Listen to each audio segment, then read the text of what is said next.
Hello everybody, it's your wonderful Wind Mage, your Cruz Ship servant, Chartreuse Proxy, ever and always at your service now. Today is a throwback, all the way from 2021. I was looking at my VODs, and the last time I played Power Wash was August 27th, 2021, my last VOD when I played it with Calvin and I was cleaning the deck. But I'm enjoying today with a lovely guest. Hello, it's me. You want to say more than me? Oh, hi, my name is Fanny. You may recognize me from the background. I haven't been very active for a long time, but some people know me as Crazy Partner, some people know me as Fanny. I am here. I wish I had more to say. I feel like I'm new to this again, even though I'm not. My better half. Didn't you last stream like Pokemon or something? Probably. I can have a look at the last time I streamed. Also, I think I'm hearing myself echo through you. I know that you said you were watching me for a chat, but I think I'm kind of hearing a small echo of like my stream, not of you talking. You shouldn't be. I have stream muted, unless you're just that loud. Sorry.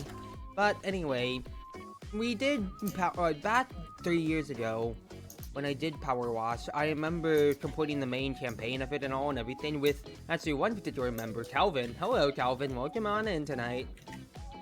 Such a loudmouth Cruzy is. I've been told that throughout my childhood, I did not have an inside voice. I only had an outside voice, and that is scolding, but true to an extent. I agree. But we did the main campaign, so now we're going to look at the DLC and just chill out, get to yap, and just get to enjoy each other's company. So this is the Muckingham Files, which is like, I guess like a series of side story DLCs, whatever, stuff like that, or so, yeah. Overview. I remember that you said you wanted to read out the text and whatever. Do you want to read the overview, sweetie? Yes. But first of all, hit tab and see the dirt on the truck. Oh! That is so cute, so sweet. Love you too. Yay. Okay. Hi, Crimson. Yay. I missed this. View session details. Nope, that's not right. That would kick job details and overview, yeah. Detail. Nope. Oh, you're gonna have to read it because I've done this once before, so it. Oh, it's showing you the completed one. Ah, yeah. It's something about chickens. Oh, not again. Oh God, the worst thing in them all, pure love. Hi, Calvin. Thank you. Hi, Cal. It's been a while. Yes, I'm still a stain. Good that you remember. Anyway, Ella Good from Muckingham Recreation Ground. Thanks for coming all this way, Scrubba Dubbas. Really appreciate it. My food truck's in a sorry old state. It's a long story, so I'll fill you in along the way, but in a nutshell, business has just gotten tougher and tougher. I have to start delivering to customers wherever I can find them. Right now, the only folks that are interested are those living the quiet life in the national park. I guess rumors haven't reached that far yet, but then neither has the Department of Transport. Off-roading was a nightmare. It spotted my ingredients everywhere and must have hit more tree branches than a sulking Sasquatch. Now I've returned to the recreation ground. I'm understandably getting nothing but filthy looks from the passerbys. Please clean both my truck and my reputation. Ella. Yeah, there's also a few text messages that I missed earlier from them when we first logged in. We didn't get any texts to start with. Oh, the actual one? Okay. So we'll probably get some in a bit. Yeah. Welcome to my food truck. I only serve one thing. It is a ball. I forgot if the guest player just progress, says Calvin. I mean, either way, like, this is the free Muckingham DLC, so I'm not going to concern myself too much with things overall. Yeah, it's not. Reorient my controls. I can give you a quick rundown if you need it. I'm figuring it out, lovely. Thank you, though. Okie dokie. Oh yeah, Cruzy. Remember, what's the words? Yeah, remember how I said when we'd log on, it would be like my 36th month anniversary or something? Yeah. Hey, Well, did you actually get it down to a T? no, it's a bit more insane than that. 43. Just swap the I love two. you all. Oh my goodness. Goodness gracious, love. That is so sweet. Well, thank you for, almost the 4 years that we've known each other now and everything like that. That is so sweet. That's so sweet. Literally for as long as I have known you. Yeah, no, actually. Well, in that case then, because it probably has been years since we've been on stream in any marginal capacity with each other, and since this is more chill, what do you want to talk about? One story that I always have to say, how we actually met. Oh boy. You say that as if you don't want to say it. I don't mean to pressure you if you don't want to talk about it then. Well, it's a tale as old as time, as they say. Well, so say you say that, but you're the elf around here. You have a much more varied passage of time. I'm a human. I want to savor this memory as much as I can. I also have a great memory, unlike some people. So, and some people here will know this as they have been here for as long as I have, or some people here are brand new and do not know the backstory. So yeah, so like Calvin said so in chat already. That can I just read what Calvin said? Oh yeah, go for it. Calvin said, well, first and foremost, her forward's that Foyni to pass out since it's unholy hour. I mean, Foyni carved out time out of her own schedule, so this is her doing her own volition. At the very least, we're not just pointing a treehouse and it's me yapping by myself. I'm trying to give equal credence. Is it true? I'm going inside the truck. Yep, and then Calvin also said, we went through Fee and found you at some point. Our stories are the exact same except I didn't date you, Kappa. Yeah!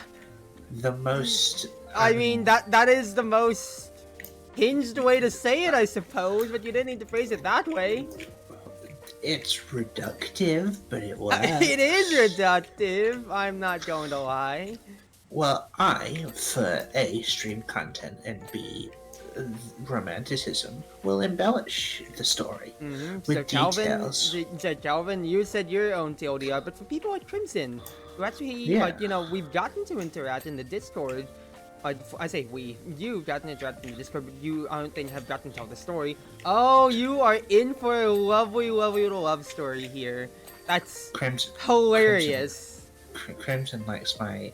Oh, no, I have to do that bit, don't I? Okay. Wait, which bit? Don't worry, I told that to my friends the other day. Right. Anyway, so for context, Fiona is our musician friend. She has done music for many games, Flash games in the past that everyone loves, and we Epic met. Battle Fantasy by Matt Rozak. A man who I still admire and still talk to.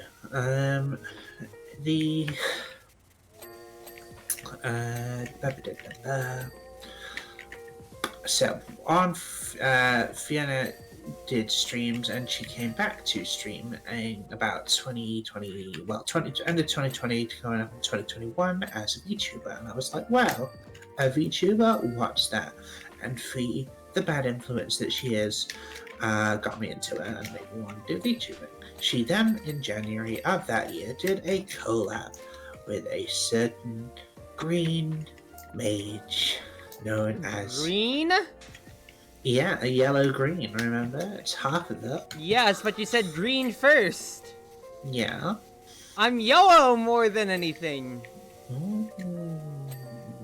This is reductive towards me. That I gave. Yes. You did a certain Chartreuse, Mage.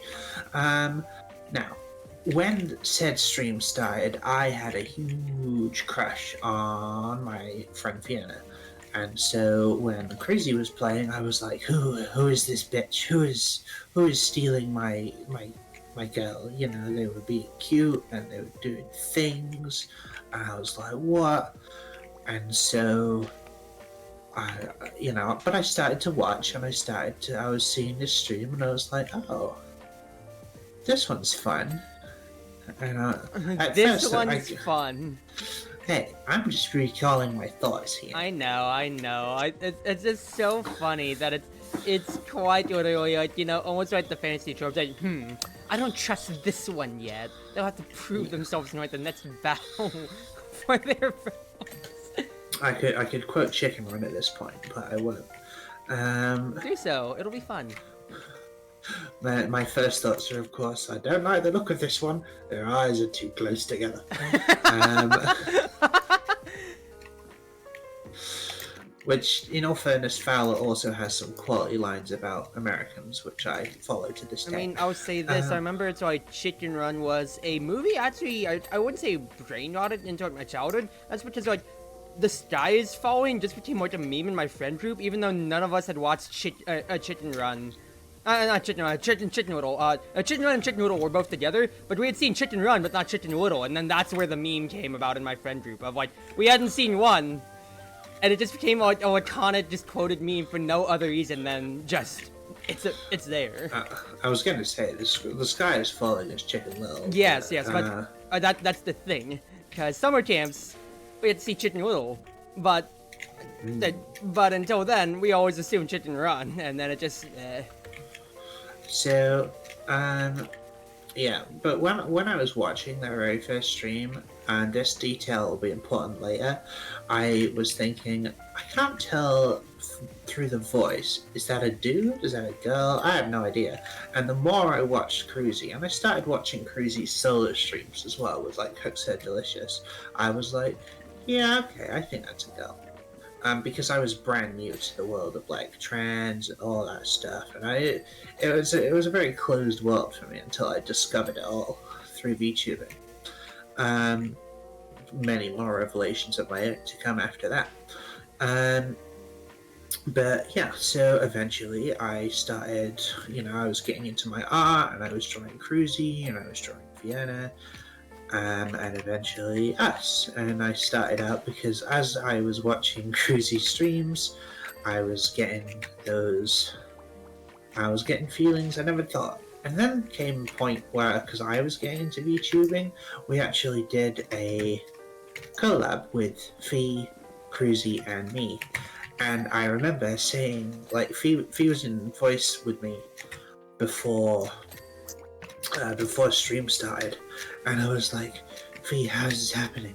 Like, she was like, what do you mean? And I was like, I'm like, Cruzy's not even on yet, and I'm like getting really nervous, and I'm like shaking, and I'm just like, I have a massive crush on you. Why is this happening with Cruzy? And she was like, you've got a crush on Cruzy. Just like, I guess we should put an add amendment to this real quick of like, first and foremost, like we mentioned it offhand, yeah, there's a Flash game series called Epic Battle Fantasy made by one game developer, Matt Rosat, and it's like composed by Fee Fiona, who was a VTuber, now retired.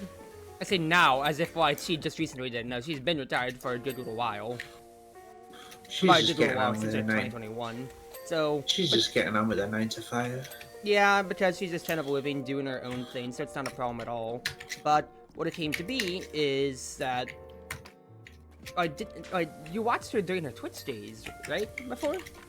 I did back in 2015. So I was. both. So around that same time or so, 2015, 2017, Ferna had done like some community things. So she streamed back in like early Twitch, not like just in TV Twitch, not like that early, but very, very early to where it's a small community. I feel like it was a lot more homely, but I remember back then it was like high school, middle school, so yeah, 2015, 2017. Definitely back in like school times. And yeah, like around that range or so. I feel like we both definitely might have interacted in chat at a time without ever remembering it. Without ever remembering. It was, real meet cute. Mm-hmm. But it's the fact that when Fee started, she came online again after, however long. It had been like, 5 years since her last stream, and somehow my phone still had the notifications on, so I don't know what I was doing. I think I might have even been on access. I just got a phone notification from Twitch saying Fiona is now live, and I was like, what? And I smacked that so hard.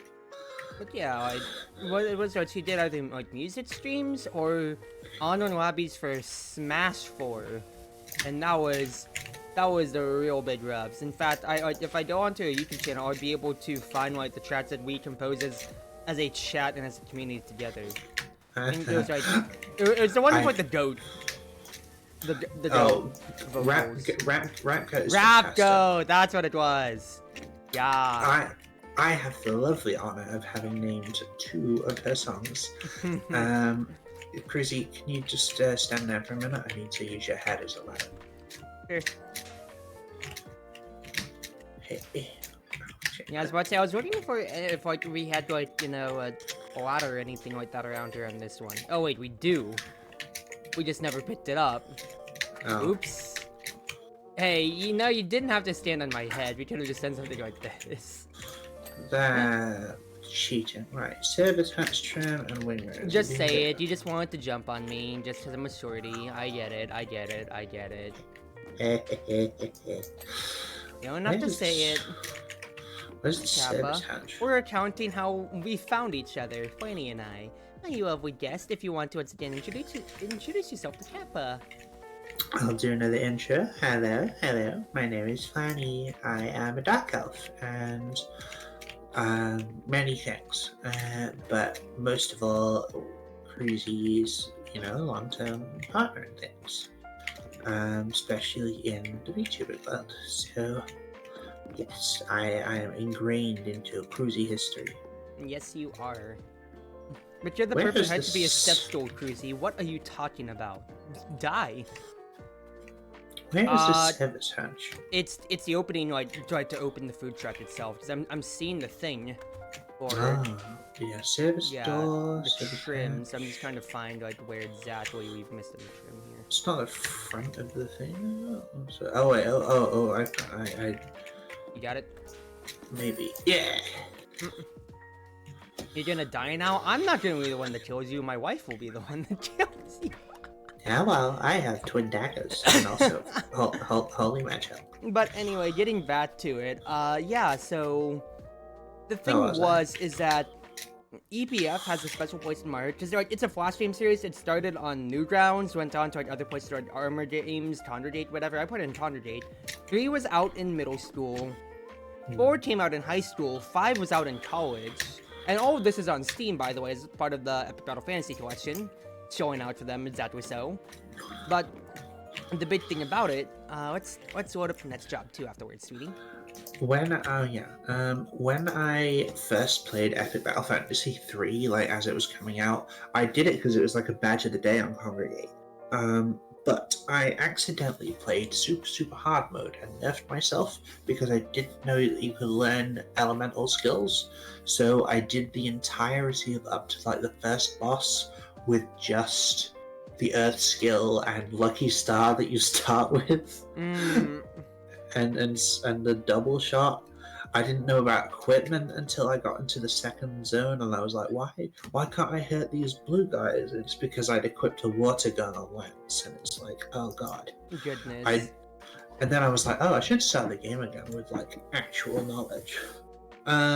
Let's do a salad dish, shall we?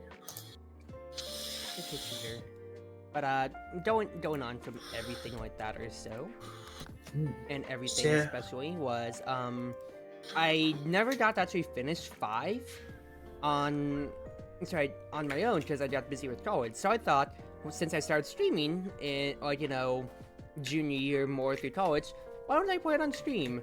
And lo and behold, fair enough, for whatever reason, had just seen that a VTuber was streaming the game because VTubers are pretty new around the time or so, I suppose, and she tweeted it out in the EBF server. As in, when I say tweet, no, she put it on Twitter. She just at everyone and said, "Hey, a VTuber's streaming our game. Go to her chat." Like, legitimately, she just at everyone. That's great. Kappa says, "You don't step on Cruzy, you carry her." I mean, okay, in that case, I expect you to carry me when I meet you, maybe this December, Kappa. What? We are cosplay friends. Cosplay convention friends. I got to meet Kappa last year, actually. Nice. So looking forward to hopefully doing it again. That sounds fun.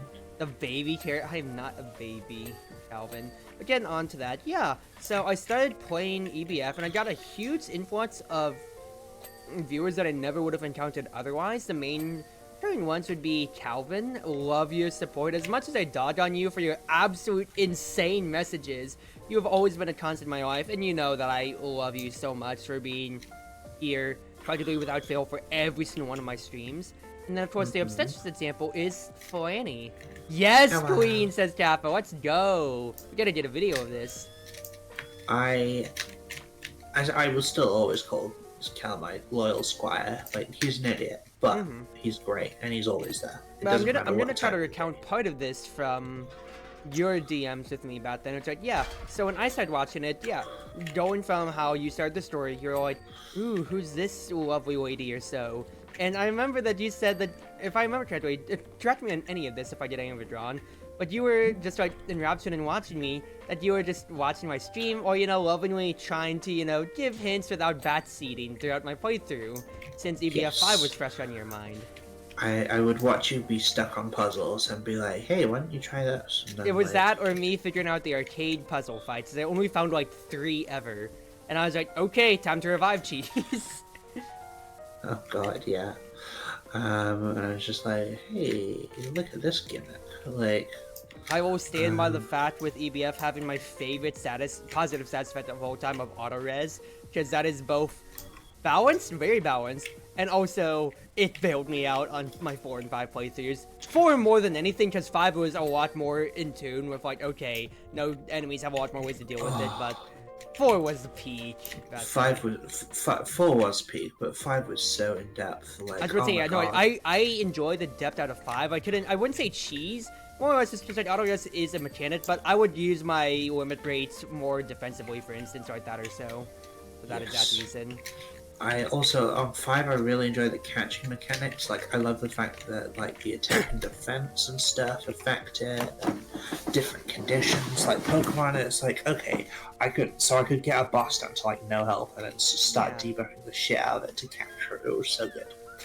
It's that, or I feel like the biggest thing with the depth of it is the gimmick fights. Because like, there can be gimmick fights in like JRPGs, but EBF being able to section off into both the shadow fights, I guess that's more like elemental resistances more than anything.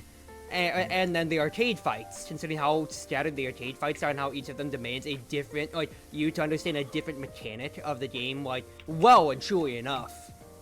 Yeah, like, this one will burn you to hell. This one is going to stun lock you.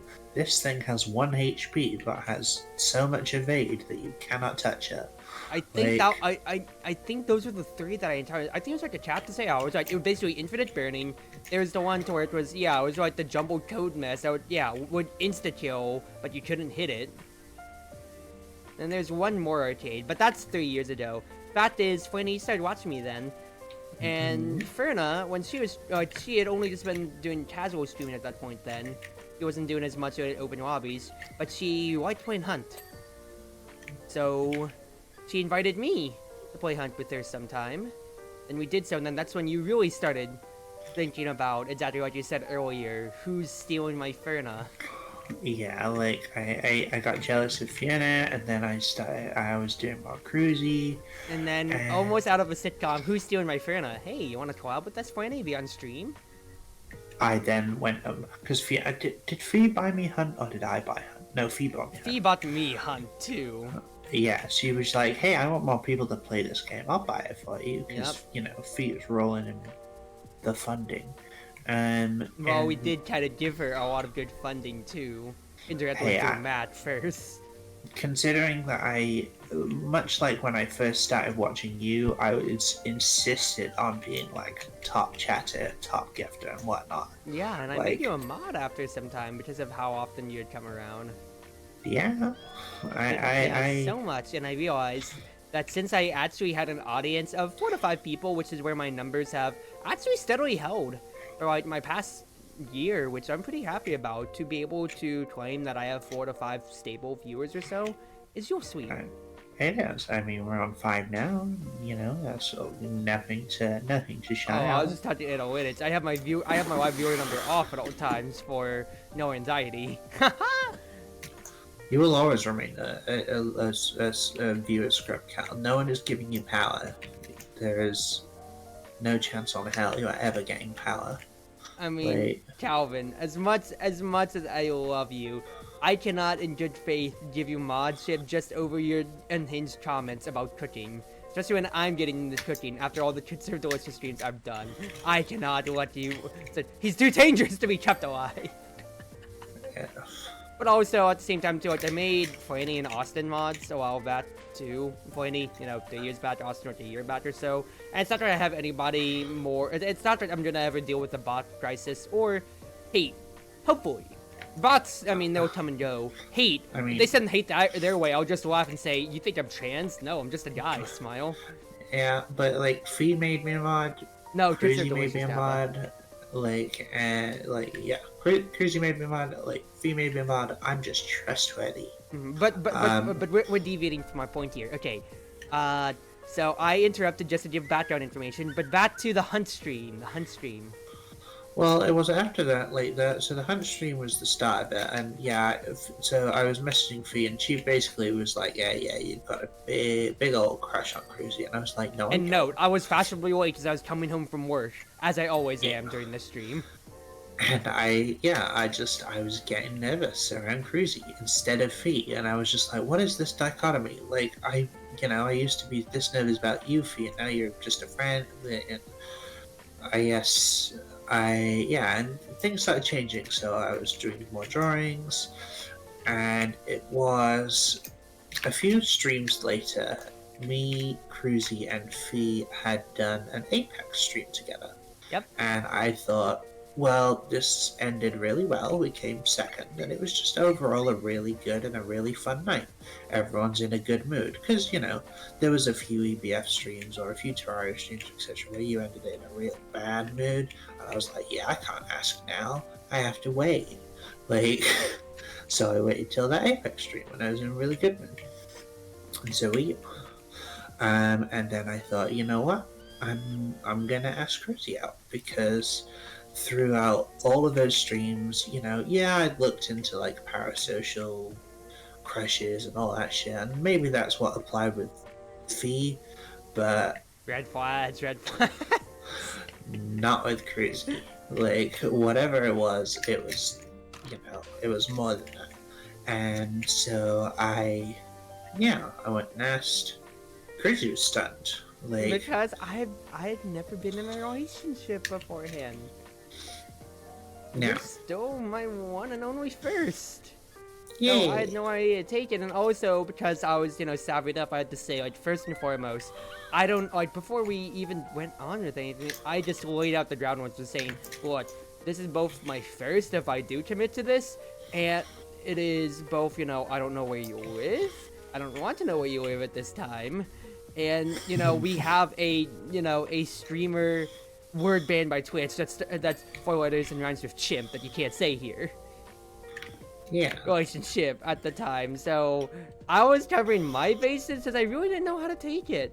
But I literally just said, what, cared? I think I remember it saying, what, for the novelty, especially since we have a bunch of viewers together, I wouldn't mind if, idea-wise, our characters were dating.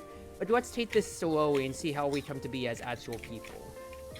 But because the relationship itself and my way of doing everything, and it was really, we were close and we would talk every day and we were caring, and it kind of became real. Like, even if it was originally like a partner thing, I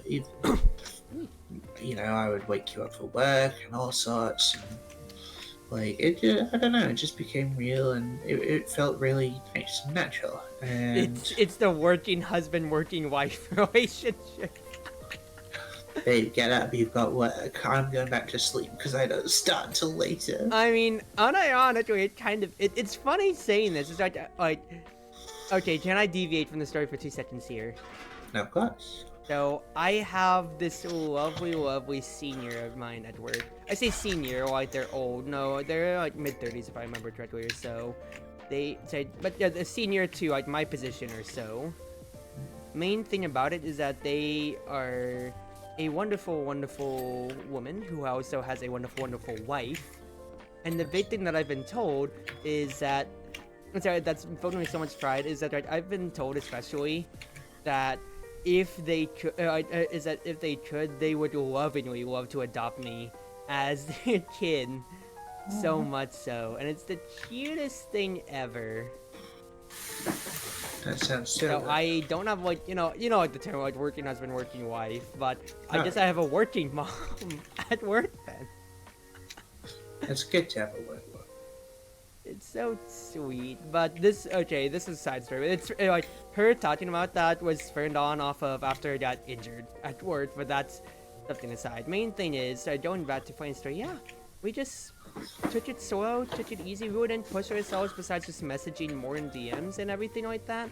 And that really, really just blossomed our relationship. And once again, this was 3.5 years ago now.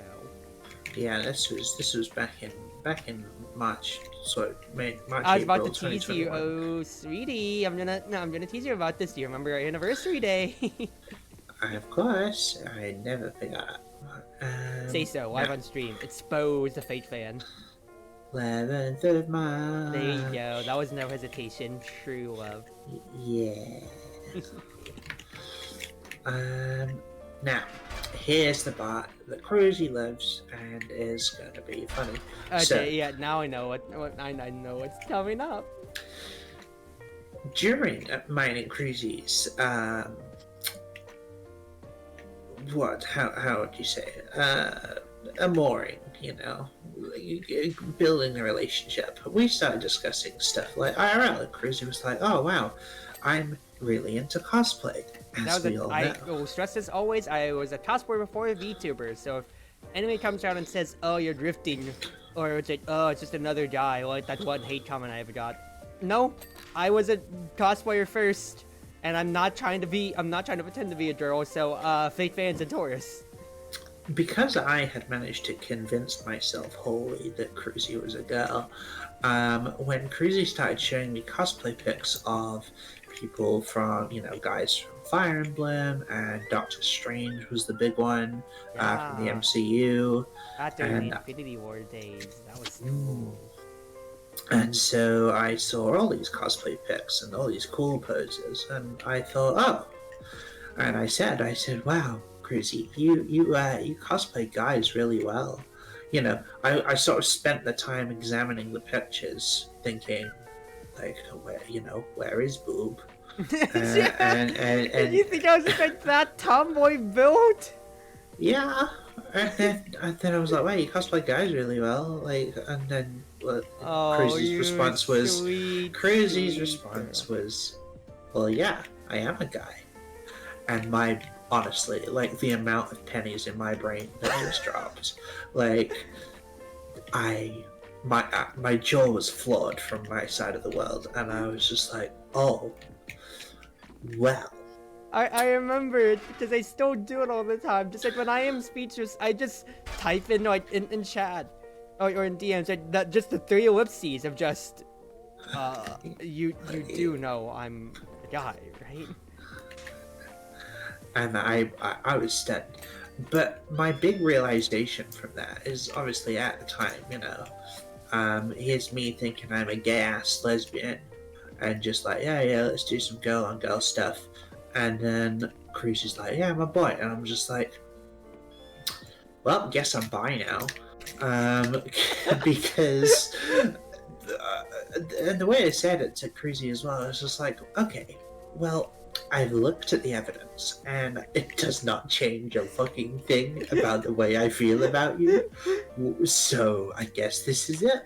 And I remember you saying that of like, so you are a guy, yes, that doesn't change how I feel, like, straight out of, like, a shoujo mangas.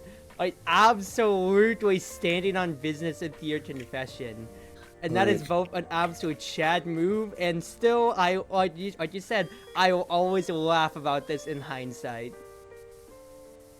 But yeah, I basically just was like, yeah, it does not change how I feel about you. And so that was it. That kind of, cemented it in place. And off we went on our merry way. And yeah, so we just went through, and then, Cruzy helped me design my main model, and Cruzy obviously I helped Cruzy draft, design, and even sketch up both models 2 and My 3. 2.0 So and my 3.0. Very nice. I, I am secretly a concept artist. You are. You're also not so secretly, at least model-wise, my sister, which makes things very, very awkward. So let's not talk about that. and technically a mom. Like, Don't make it more awkward, like whenever I'm greeting people IRL, it's like Mama, and Zoe goes, uh-huh. I'm your VTubing sister, mama, and wife. To be worse, there's a lot more unhinged people than this, more than just me trying to save face. They refer to however they want me to refer to me, whether it's a guy or a girl. Yeah, I wouldn't mind either or. If I had to say a preference, I'd guess I'd refer to myself as a girl online. That's mostly just because it's the one thing that I keep breaking. I keep breaking character. I want to hold on to it. I want to actually act up Chartreuse Proxy, the girl herself, but I can't keep the kayfabe up at all. I break character so much to laugh at myself, or to be be a comedy aside or anything like that. I can't keep my own character up because it's just like, I wouldn't say it's like being in character 1% is part of my brand. I'd enjoy to be able to toss both the lore jokes and also just being myself, the streamer Cruzy, more than Chartreuse herself at times too. And so to that end, I am very neutral on my pronouns when it comes to, so I'll probably look at you more kind of like, you do know I'm using a female model if I hear a guy, but I don't care when it comes to it. I mean, my pronouns on both Discord and Twitter, if you look at it, it's not she, her, it's Cruiser. That's wonderful. It's always been like that, and it's still the funniest thing in my opinion. Look at my Discord right now, I'd say Cruzy Plenty. If you click on my profile, you will see it is the straight up Cruiser for my for my pronouns. Cruz stash, there it is. It's always been like that, and it is still comedy peak for me, in my opinion. I am an absolute genius. But getting back to that, Crimson says the one is about non-friendships. You never know till it gets pointed out and you feel like you've been blind. I mean, I feel like that's great examples too. Like, for example, like, actually, like, Ferna's always been a girl. But like, most of her friends, like, she had always, like, she was very unique for a VTuber. She had never exposed her voice or anything like that before, so no reason to, when she just type in chat, it's fun, but when she became a VTuber, she actually had gone out of her way to continue not using it. So, like, she was mute. I don't know if she's mute. I don't know. And I would guess I'll never know, because she's retired, she's doing her own thing. I don't want to bother her personally like that or so. But, like, when she was streaming back then, she literally had an asset of, like, a smartphone that she had to the side of the screen, to where she just typed things out. And it wasn't like Zentreo, like text-to-speech. No, she was just full on mute. She only just communicated through typing like that or so. And she kept that up at all times or so. It's like, huh, I thought that when she would start streaming, she'd talk, but no, she is committed to being mute, 100%. And that's a great mystery of the world that I'll never learn. Yeah, it is just, we, like, despite when I said I was on voice with Fee, like, Fee would just be mute on Discord. Yeah, she just typed to us. It's the reason that in any server that I am in, or in any server that we have, there is a no mic, because with people like Cruzy and with people like Fee and our friend Eri, like, there are people who just do not speak in voice calls and will just use the chat. So no mic, not having a good mic, to not having a good environment, be it at work, be it at at school or college or whatever, or just not wanting to talk at all. Yeah, and some people are dysphoric about their voice. Some people, whether it be dysphoric or just strangers on the internet. I'll harken back to like the earliest VR chat videos on that, of just people only gesturing, not talking. And I say earliest, like that's like the biggest, like, obstentious example for any normie who like might just be like dropping in on this or anything like that or so. But like, it still is very much so a thing. Like, I'm gonna toss things back. I don't know if anybody else will get right back. Like, yeah, when VR chat was first a thing, I think his name was Jimmy. Jimmy. He used the Kamui model, I believe, and he was mute, very much so. But he was like one of the earliest, like bigger, like friends of people, of content creators. He also had full body chatting, so he'd just dance and gesture all the time. Jimmy. But yeah, just really that is the crux. Going back to things though, that is really just the crux of the story of how Flanny and I met, and it is once again still the funniest thing with how, in hindsight, Flanny just found herself in multiple ways, from how she views herself to how she, she prefers her partners, so both deliberately and accidentally through me. It's the other thing. It's like, yeah, we're VTubers, we're playing anime characters, but our meetup is just like the most, as you said, like the most shouldn't anime thing that could just ever happen. Like it just works. Like you can tell it in a visual novel if you wanted. Oh god, it's so filthy up here. Right. Real quick to read chat. Let's see here. Yeah, it's just, certain people are worried about stuff like appearances and voices. Yeah, absolutely. There are so many reasons for people not to want to speak, even if they want to be in voice chat. Yeah, and here's where, because we finished our little love story. Love you, Fanny. Here's me getting to go on tangents now of just whatever I want to say.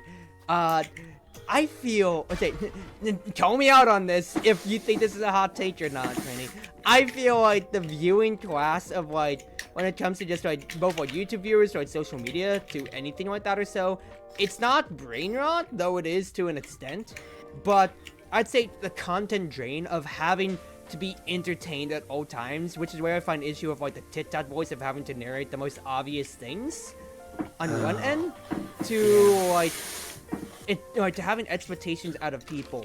Back in my day, we watched YouTube Let's Plays that didn't have the thing saying no commentary, and we just expected that out of it, or if somebody taught, they didn't have to have a face cam, and that's just what we're used to.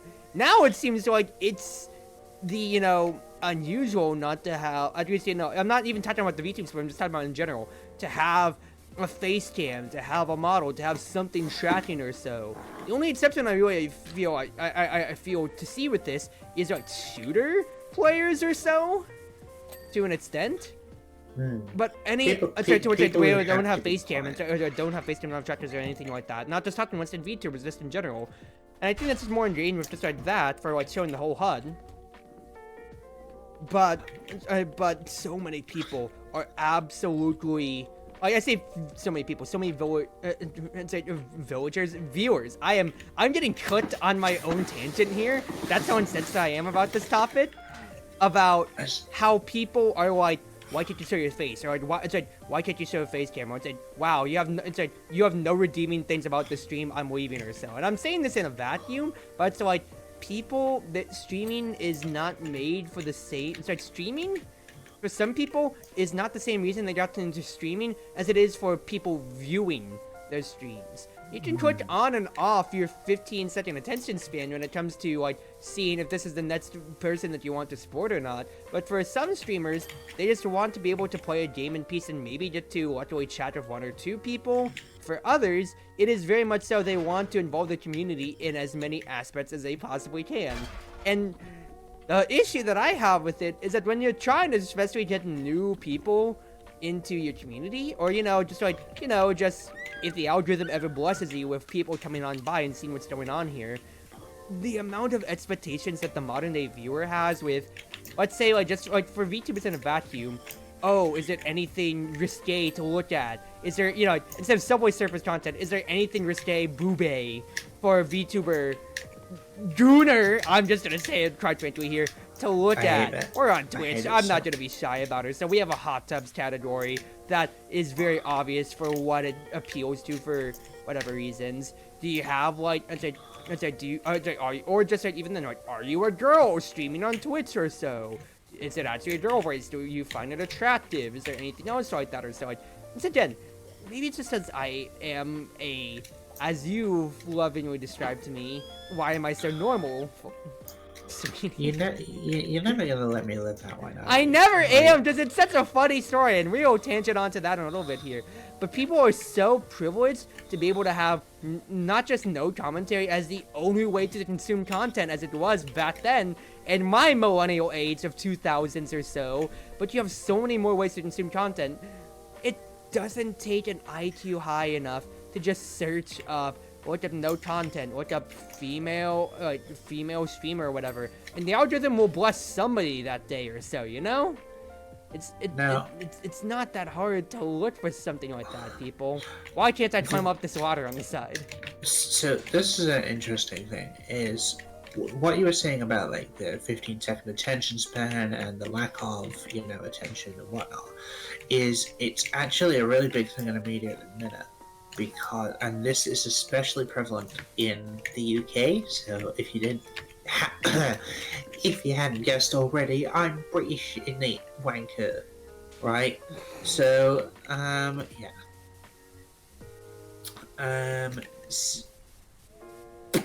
lost Hi, my point. Rika. You're consuming cruisy content. You're consuming date night. Say hi to Rika, Flanny. Oh, fuck. Oh, hi, Rika. Someone said bottle of water. What? Yeah, bottle of water. The thing is that okay, so a lot of the time we do use the L's. Yes, I will say bottle, but I will say water. I think you're taking the cell right now, I'm gonna be honest with you. Hi, Fanny. Yay, it's me. Anyway, yes, so back on the point. Silence in media, and this goes for television as well as like streaming, because obviously with like Netflix and all the streaming content, you get a lot of international stuff, right? So it's all, you got American sitcoms, they're still running strong, what with like Young Sheldon and Two Broke Girls and all that stuff. But you don't see as many British things anymore besides maybe Doctor Who, and even that's been sort of targeted towards an American audience nowadays, because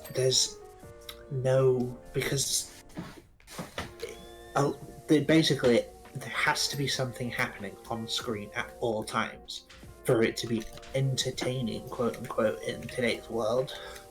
Now, this actually raised a huge problem with House of the Dragon, so Game of Thrones, HBO, because it's the sort of show where it's a lot of dialogue, but there are heavy sullen silences because they convey emotions, and of course there's nothing happening in said scene, so people are like, oh, it's really boring, this show's terrible and whatnot, because they aren't really understanding the context behind it.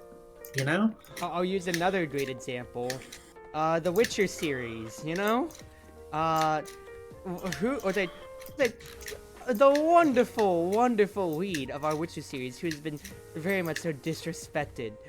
Oh, so much. You know about Henry Cavill?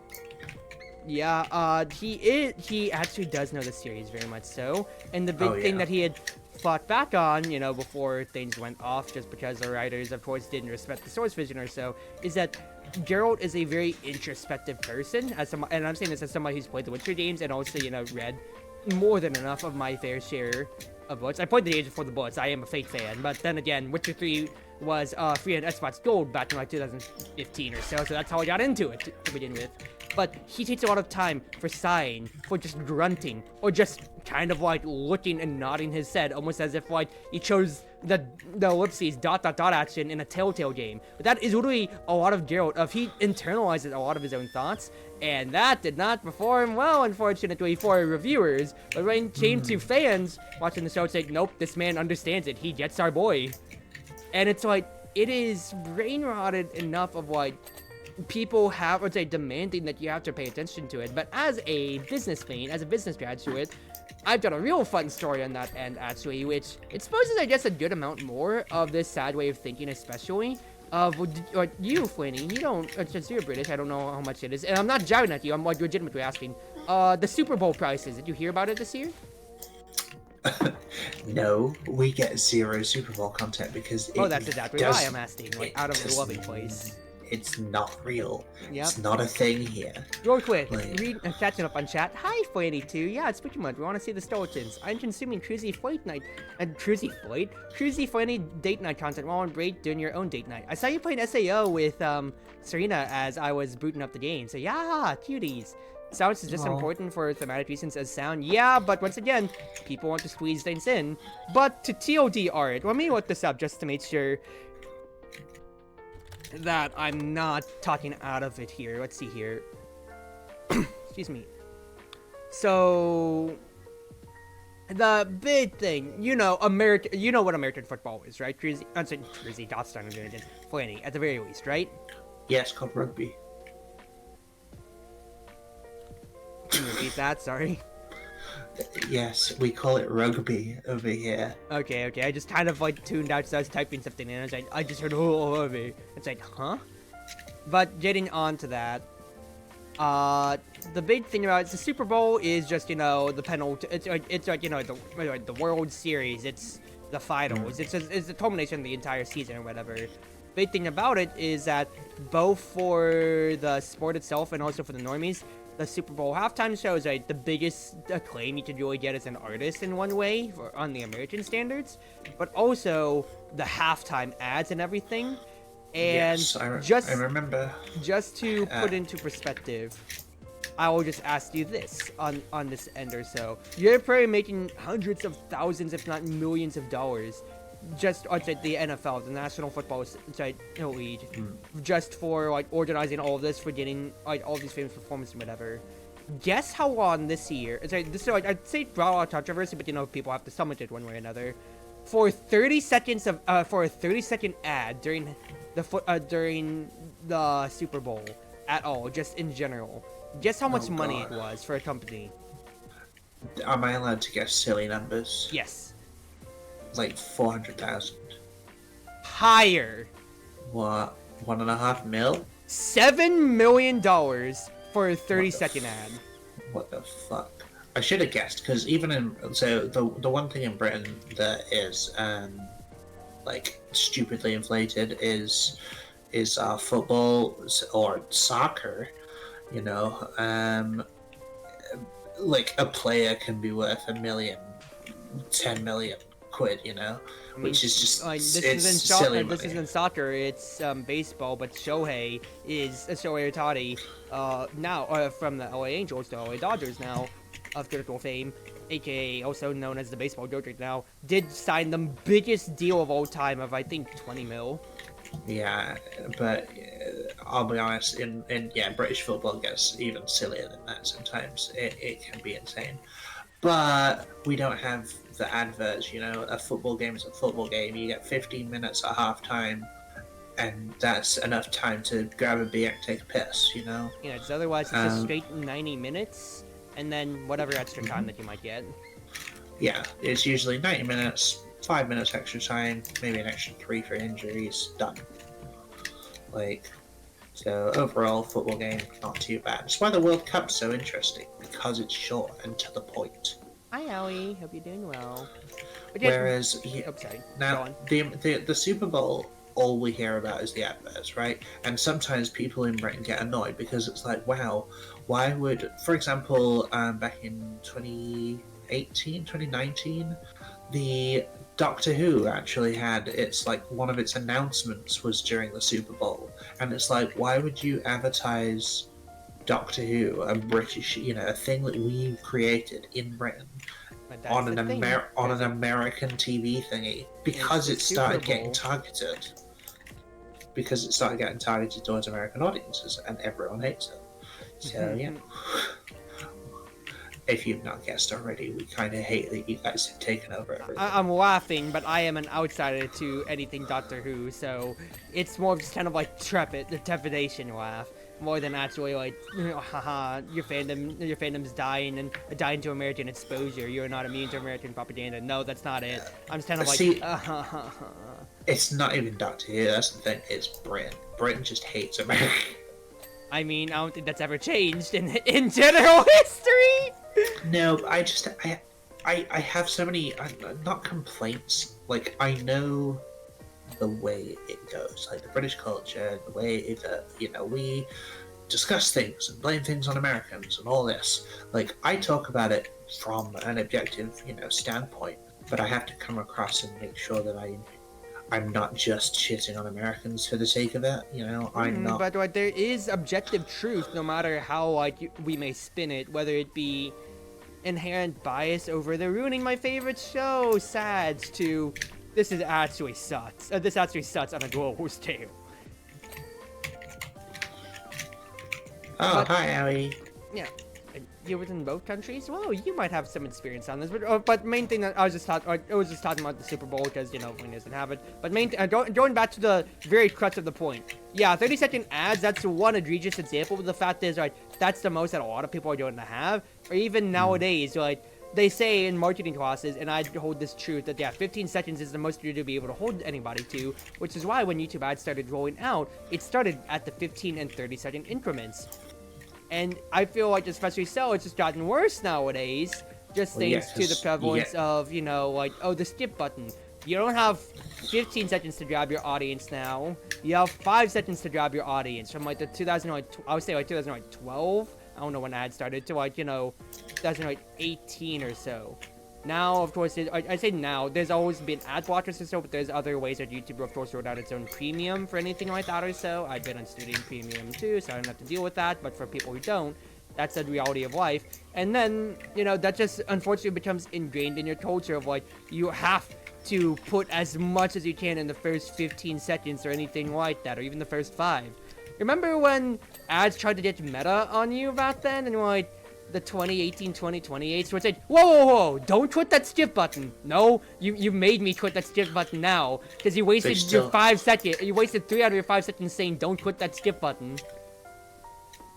What's funny is they still do it on certain sites, mostly sites that are a bit outdated, not YouTube, but adult content, but Oh, it's sweetie.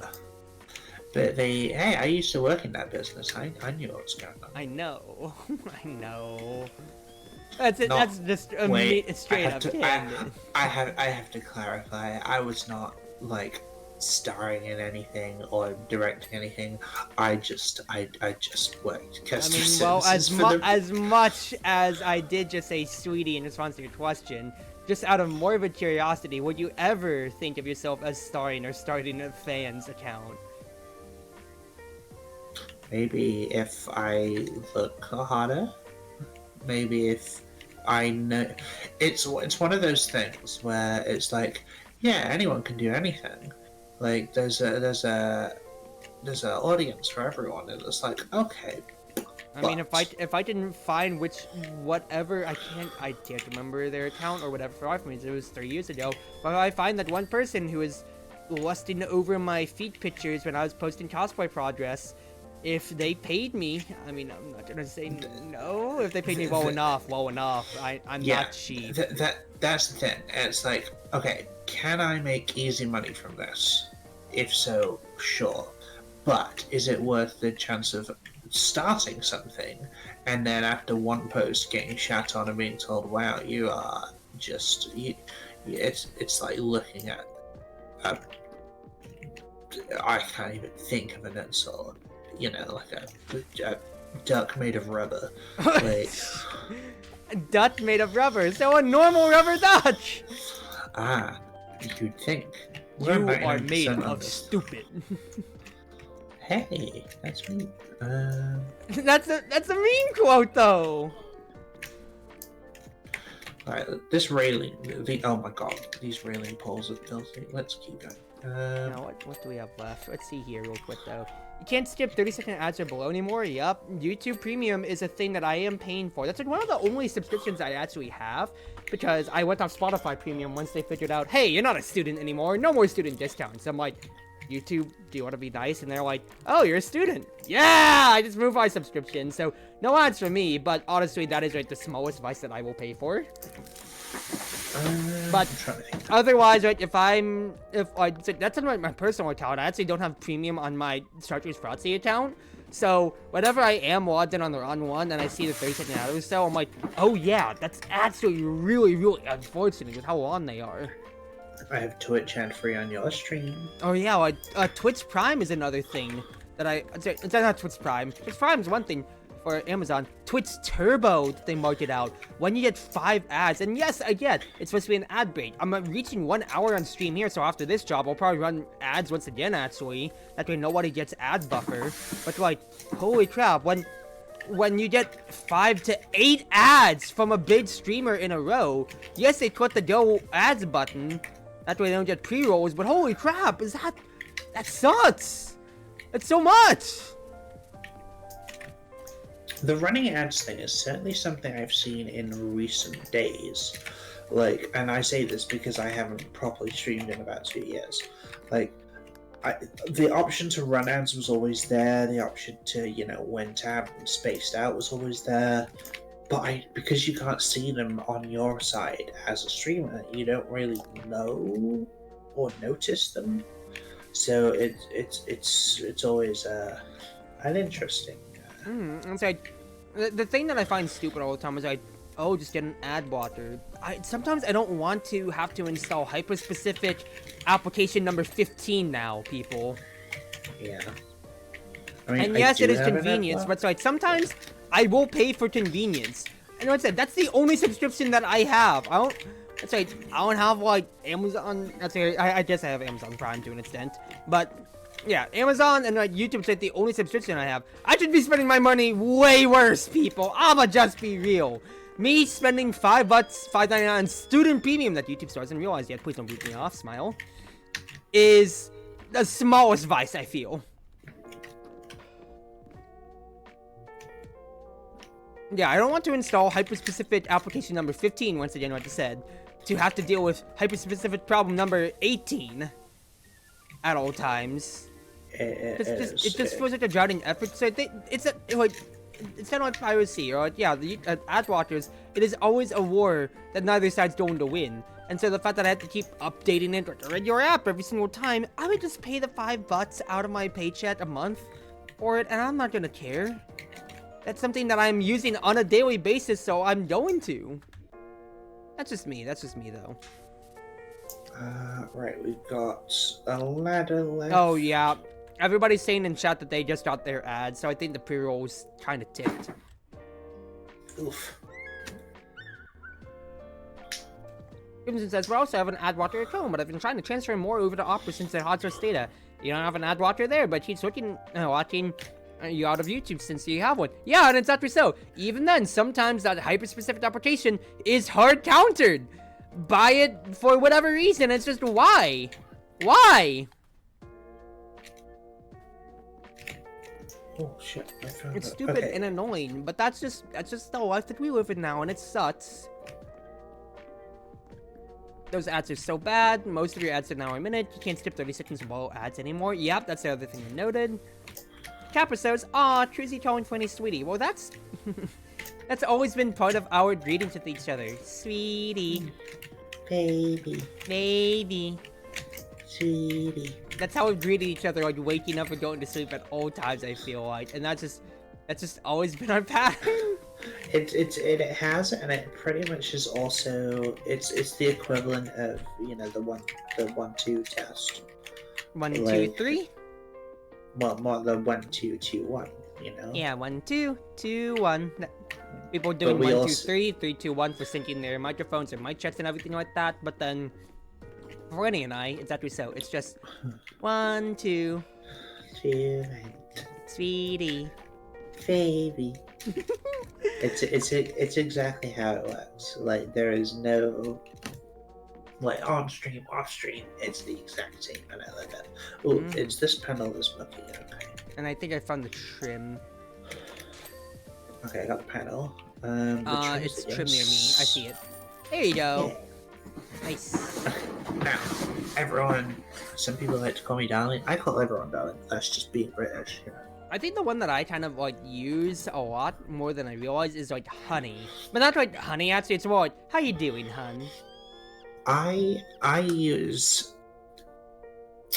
them in different scenarios. So I don't really, besides my partner, I do not call people baby except if you're my partner. Mm-hmm.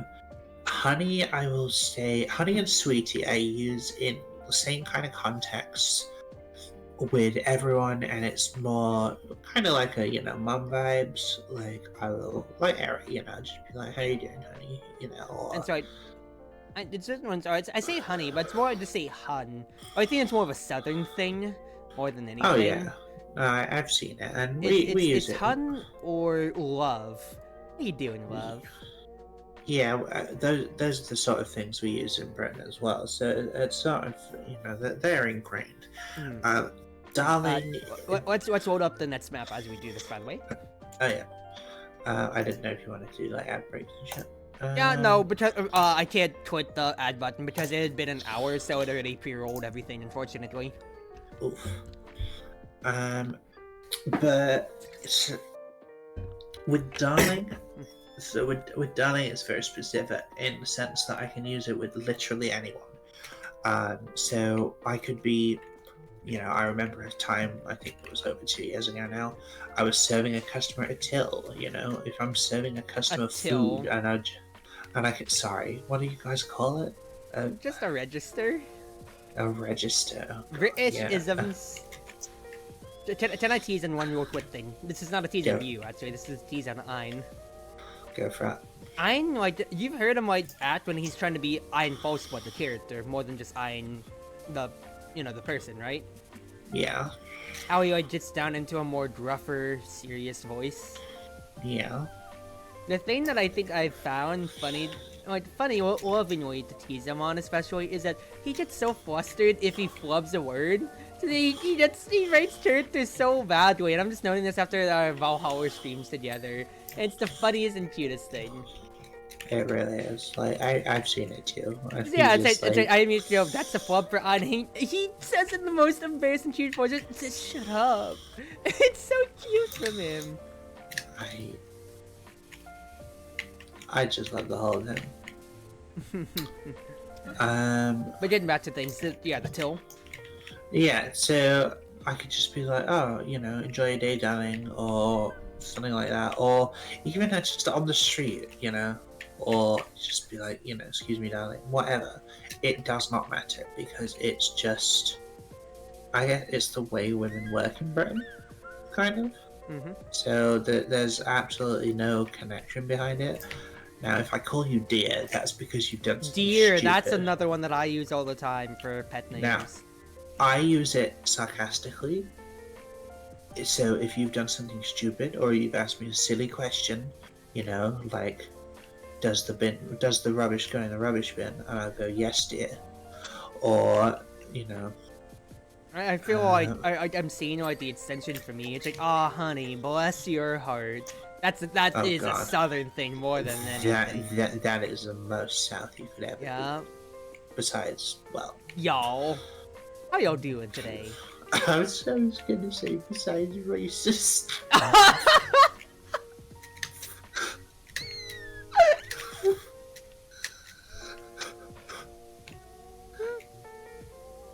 I mean, she's out of wine, but she's right. Insert the Anthony Mackie gif from Falcon and the Winter Soldier. Holy! I'm sorry. No, that's hilarious and sadly true. Okay. Getting back to things. But yeah, I don't say, I say dear to an extent, but I say dearie a lot. Because I feel like that's more, closer and affectionate. I don't think I've said it much to you, but I said it to Ein. Dearie comes much under the sort of terms of sweet. Where have you gone? Are you watching? I'm cleaning the other solar panels over here.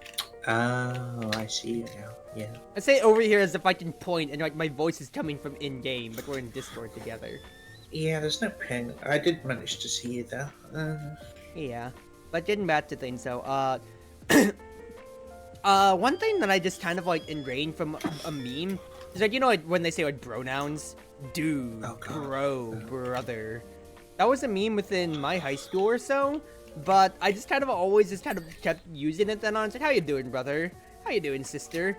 And that can be a charged way to refer to people sometimes or so, It can, and it does. I know that, especially like when I first started, VTubing and stuff, there was a lot of clarification needed. It was certainly the big rise of like people coming out and stuff, and people had to be like, "Oh, don't call me bro," and go and whatnot. And it's like, And not just counting that, but also like sometimes some implications when it comes to it. Once I'm not staring around it.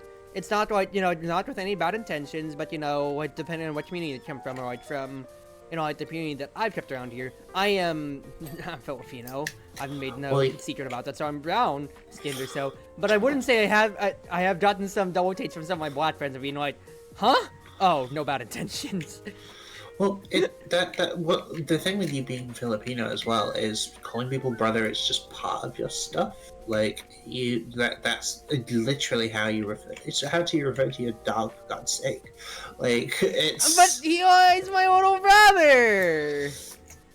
It's not a bad thing, is what I'm saying. It's like you will call. I've seen you do it on service. It's like, how you doing, brother?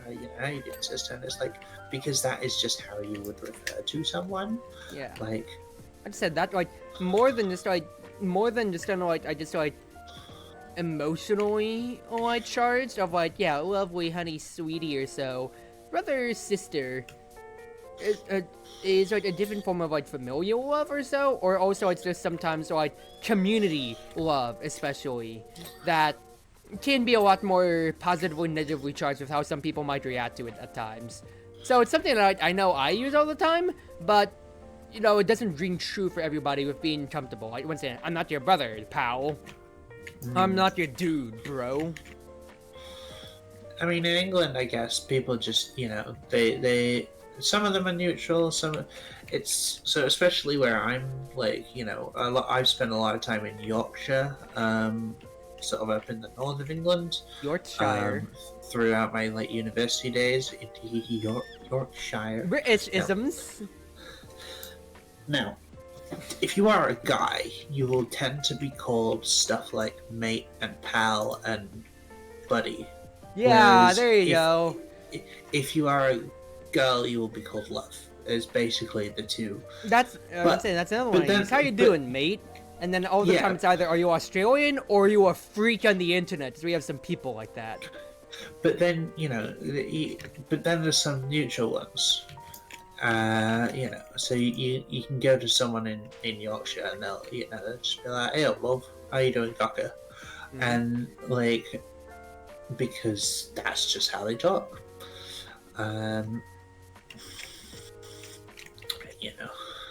Real quick, because I had been on chat for a little bit here.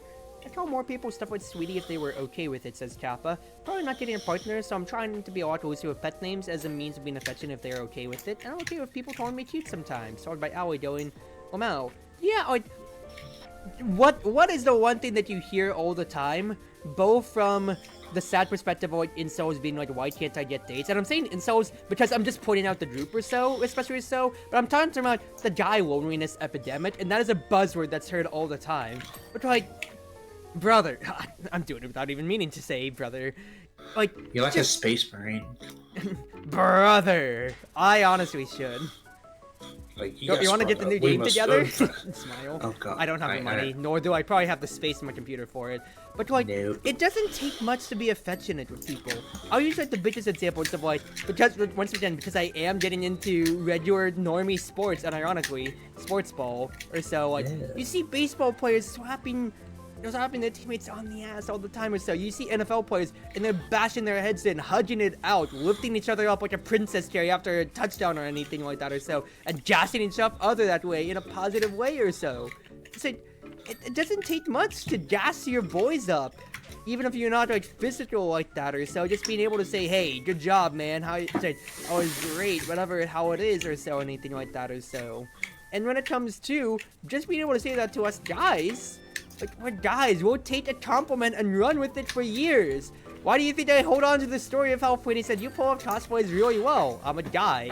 Because it's both funny, but also because it's a shining mark of wow, I'm pulling this off without really even thinking about it.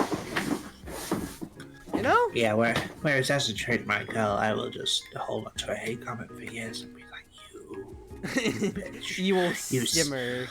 You said this to me once. I will never forget this. Like, I will become back my money. You will be paid back as, like, whenever I see you at the McDonald's next time around, ordering from me. I've said it before and I'm set again. I'm surprised Bratman held a grudge for that long. Mm-hmm.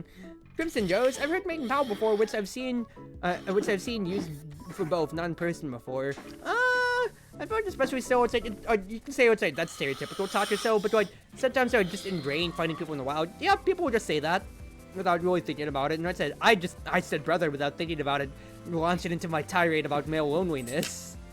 Right there, so there you go.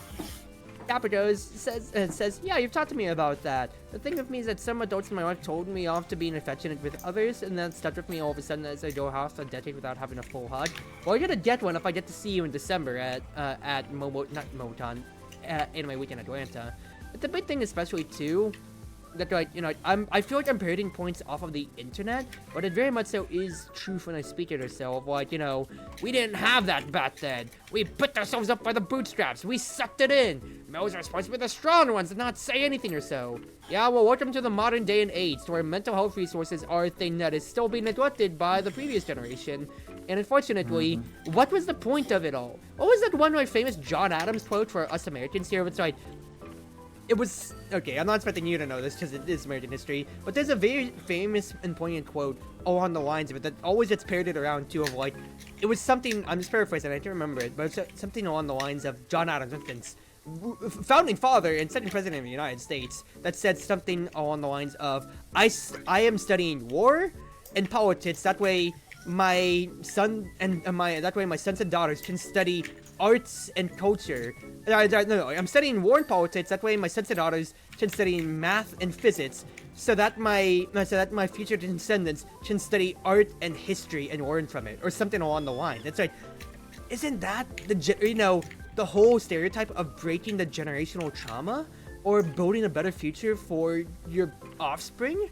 Of being able to give them the resources and the love that you never had access to back then? Why is there such an aversion to people to being able to do so? I'm not denying that, like, if I grew up with it, that's all I know, for like some reasoning, and that is very valid. It's like, if you are like, let's say, a modern day adult of, let's say, like 40s to 60s range or so, that's something that you have really never been able to internalize, as you've had to deal with whatever crappy mental health, or, you know, lack or even existence of mental health facilities in any retrospect. So it is a very foreign thing. You may be scared of it. It's like, I somehow got out fine, parentheses, question mark, close parentheses, so why would my son or daughter need it, or whatever they identify as, or anything like that or so. And that is a very valid way of thinking, but at the same time too, it's like, even if like you are the one that raised them, grew up with them, they know themselves just as much, if not better, than how you know them. So they know what kind of help that they might be needing or so. And also just, you know, changing times, day and age. We're a lot more connected just due to the fact of social media, due to the fact of platforms like YouTube, Twitch, Twitch, unfortunately existing, that I'm getting to talk to not just you across the globe from where we are, a whole continent away, Flanny, but getting to connect with everybody else in chat here. Crimson, Gap, I know that y'all were American. I don't know where everybody else is off the top of my head exactly, so. For example, like, okay, no relatively where Rika Serena is, but yet my point is, for fact is of everybody else here, like, there is a lot of variance with how everybody's life is, but we can't discount how one person might be suffering, or how one person might need to heal from that, or those resources, or for that TLC, that tender love and care. I mean, the main thing I can think of in terms of like culture differences and yet being able to do those things was last year, which was the GaleForce Europe set trip, where a bunch of us from all over the shop, so Czech, Greek, Germany, France, and me in the UK, we all met up and we had a really, really fun time together. GaleForce is my localized friend group, by the way, for those of you who haven't been here in a while. I'm saying this just, you know, both for YouTube, because I know I've done a lot more YouTube viewership, but not everybody is either in my own personal Discord or in the GaleForce Discord, so just need to put it out here, especially with you coming back, sweetie. Yeah, baby. See, we keep doing it, Tappa. We always do it. I mean, it's like instinct. It is. You know, it's a Pavlovian response. Oh god, I just hear those words and that's it. I have to respond, otherwise it goes wrong. Goodness gracious. But getting back to that. But yeah, so we all met up, and it's like, okay, we can all we pretty much spent day one. Like everyone's obviously like tired from traveling. We would literally just sat down, discussing history and culture differences, and oh yeah, we have those. We call them this, sort of thing. And it's crazy what sort of stuff that is the same. And I've met people who have especially when it comes to like racial stuff and equality and all this. And it's like, I slaved for 10 years to get to this position. I've had to work for this, and people just waltz in and get the same privileges. And it's like, no, turn your thinking around. Like, yes, you've had to work. You've had to fight those battles, but you are now at a place, thankfully, where someone can just, be there and do the thing without having to fight because we have evolved, you know? Real quick, Kappa and Crimson are talking about it in chat and everything like that or so. Let's see here. Crimson, and I'm just gonna read this off. Crimson says, I'm always being jumped away affectionate with people. Yes! I may be the extrovert of my entire friend group, IRL or so, but I'm gonna hug you, male, female or so, with your permission and consent. And everything like that or so, but I'm going to hug you. I'm going to give you a big fat handshake, firm grip and say, how you doing, brother, and bring you in for the biggest bro hug as much as I can or so. Capados, the thing with me is that some souls, okay, I already read that. Thankfully, that was broken the other weekend. I got to see a good friend of mine, and she gave me a really big and long hug, and it was nice to feel physically loved for the first time in forever. Yes, once again, physical affection is so starved. It's not everybody. I was blessed with having loving parents, and it still do, but not everybody has that same resource, that same safe place, or what should be considered a safe place, but not, of course, that's different from everybody's experiences. So we gotta do our best as friends of each other to prop each other up, like I said, and support each other exactly so, in whatever regard that we can on this, for being either a physical or mental outlet, however it is, for releasing these frustrations. So we've through it and we're fine, so everyone else has to as well, just tighten up the bootstraps, and the mentality of period is so harmful to everyone involved. That's the thing that I find so stupid. Right? I'll use one good example that made me mad. I saw a retweet on Twitter. It's basically a TikTok about there's a mom of 5, basically showcasing what meal that she was putting together, and then I wouldn't say it's professional by any means. It was just I can't remember exactly, but basically the TikTok was it was one TikTok duoed by somebody who was told out. It's oh my god, I can't believe a mom would be making this for her 5 children. But the thing was, if you looked at the ingredients that she had, it very much, and just looked at its surroundings, just basic literacy chat, she was very much so lower to middle class income or so, and anything like that or so. And the fact is she's doing the best for her kids or so, and they are going to look at that fondly with mom preparing dinner. She's doing her best despite her bad circumstances, exactly as we said after the whole, oh, I survived this just fine, exactly. I survived this, epidemic just fine, or I survived my poor childhood just fine, so why can't you? No! Why are we putting people down on this end? We need to support them, on this, and the fact that, a random, TikTok, this day and age, is so, whoever who was duoing it. Oh, I erased where you put Flanny on Power Loss, sorry. I actually wrote Egg Flanny and well, I didn't notice the egg part, because I just kept going over it. Oh, I see it now. Well, it's done now. But going back to that, the fact is... Sorry, I'm interrupting you. I just said I had a screenshot, so you're good. There you go.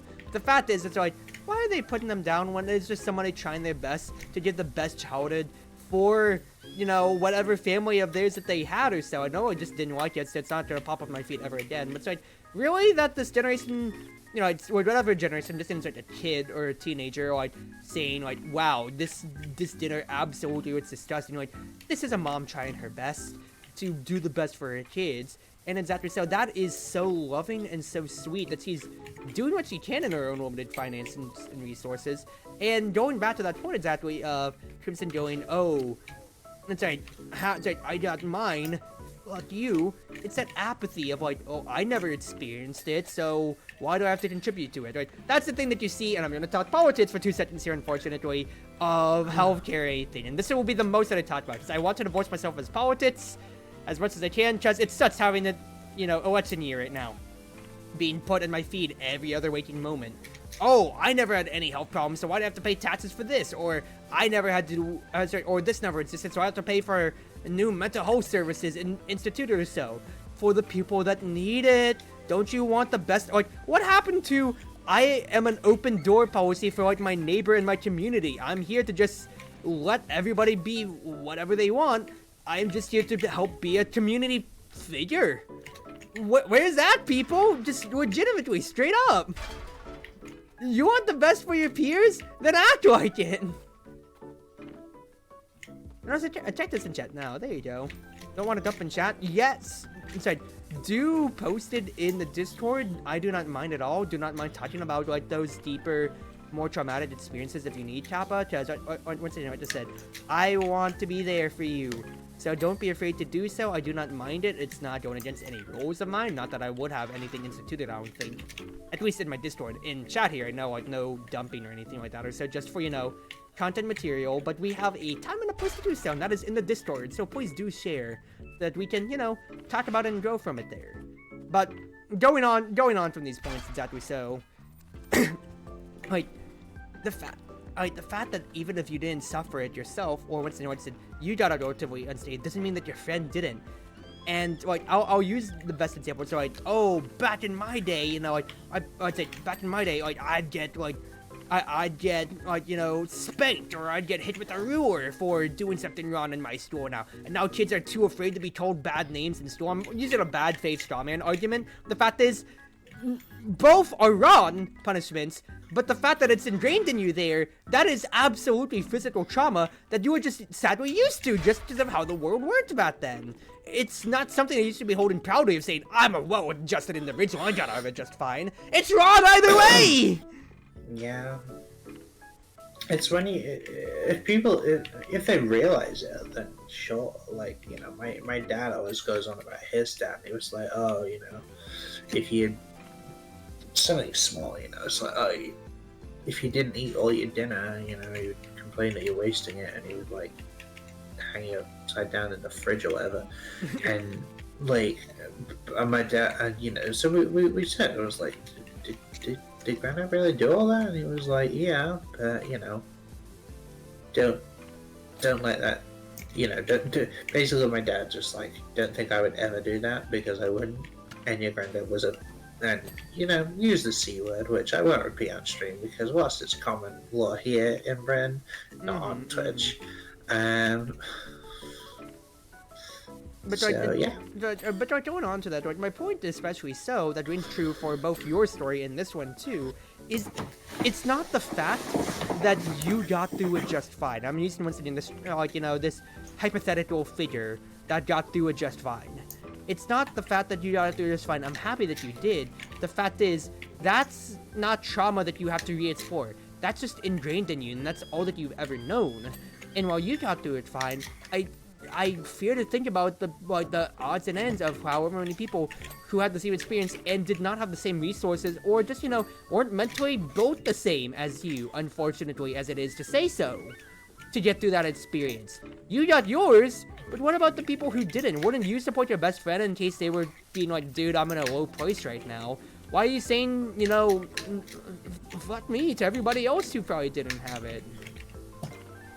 It's that kind of apathy which makes me very sad, just because that is just how a lot of the internet views these issues. I'm saying the internet, once again, it's a vacuum, it's a lot more varied, but you will see people like that or so who just say, yeah, I'm fine, so why can't you do it, you big sissy, you big baby?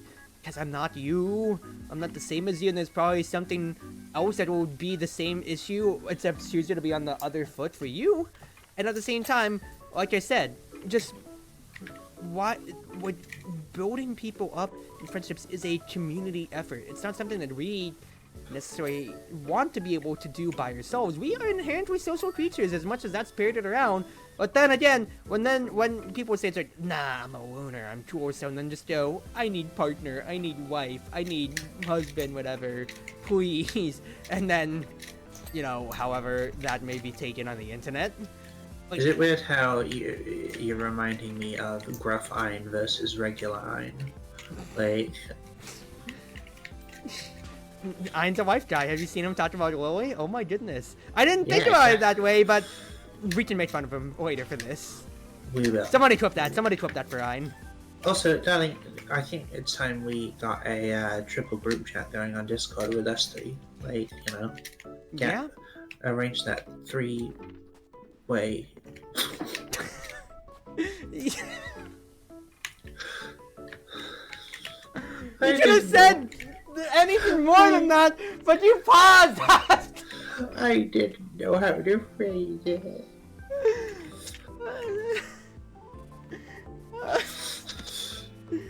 Just say a three-way call. It's not foreign to say. Like, if you added the word landline to it, then that seems normal. It's just YouTube being darkos and puts it that way. Kaito, no! Oh, hi, Kato. Hello. You want to join? Kappa, hello? Sweetie, I know how you are, but please. It's not that I have a problem with it, but... Oh, I see how it is. If you're gonna court people, at least don't do it on my stream. Hey, no. It's my stream. You can court people however you want on your stream. Oh, I see. At least do it in Discord so I can clip that out, and that's easier to get a screenshot than try to get a video clip for posterity. True. I mean, it's all big jokes, but, you know. Yeah, GaleForce after dark vibes, Kaito, we don't have to make that bad necessarily.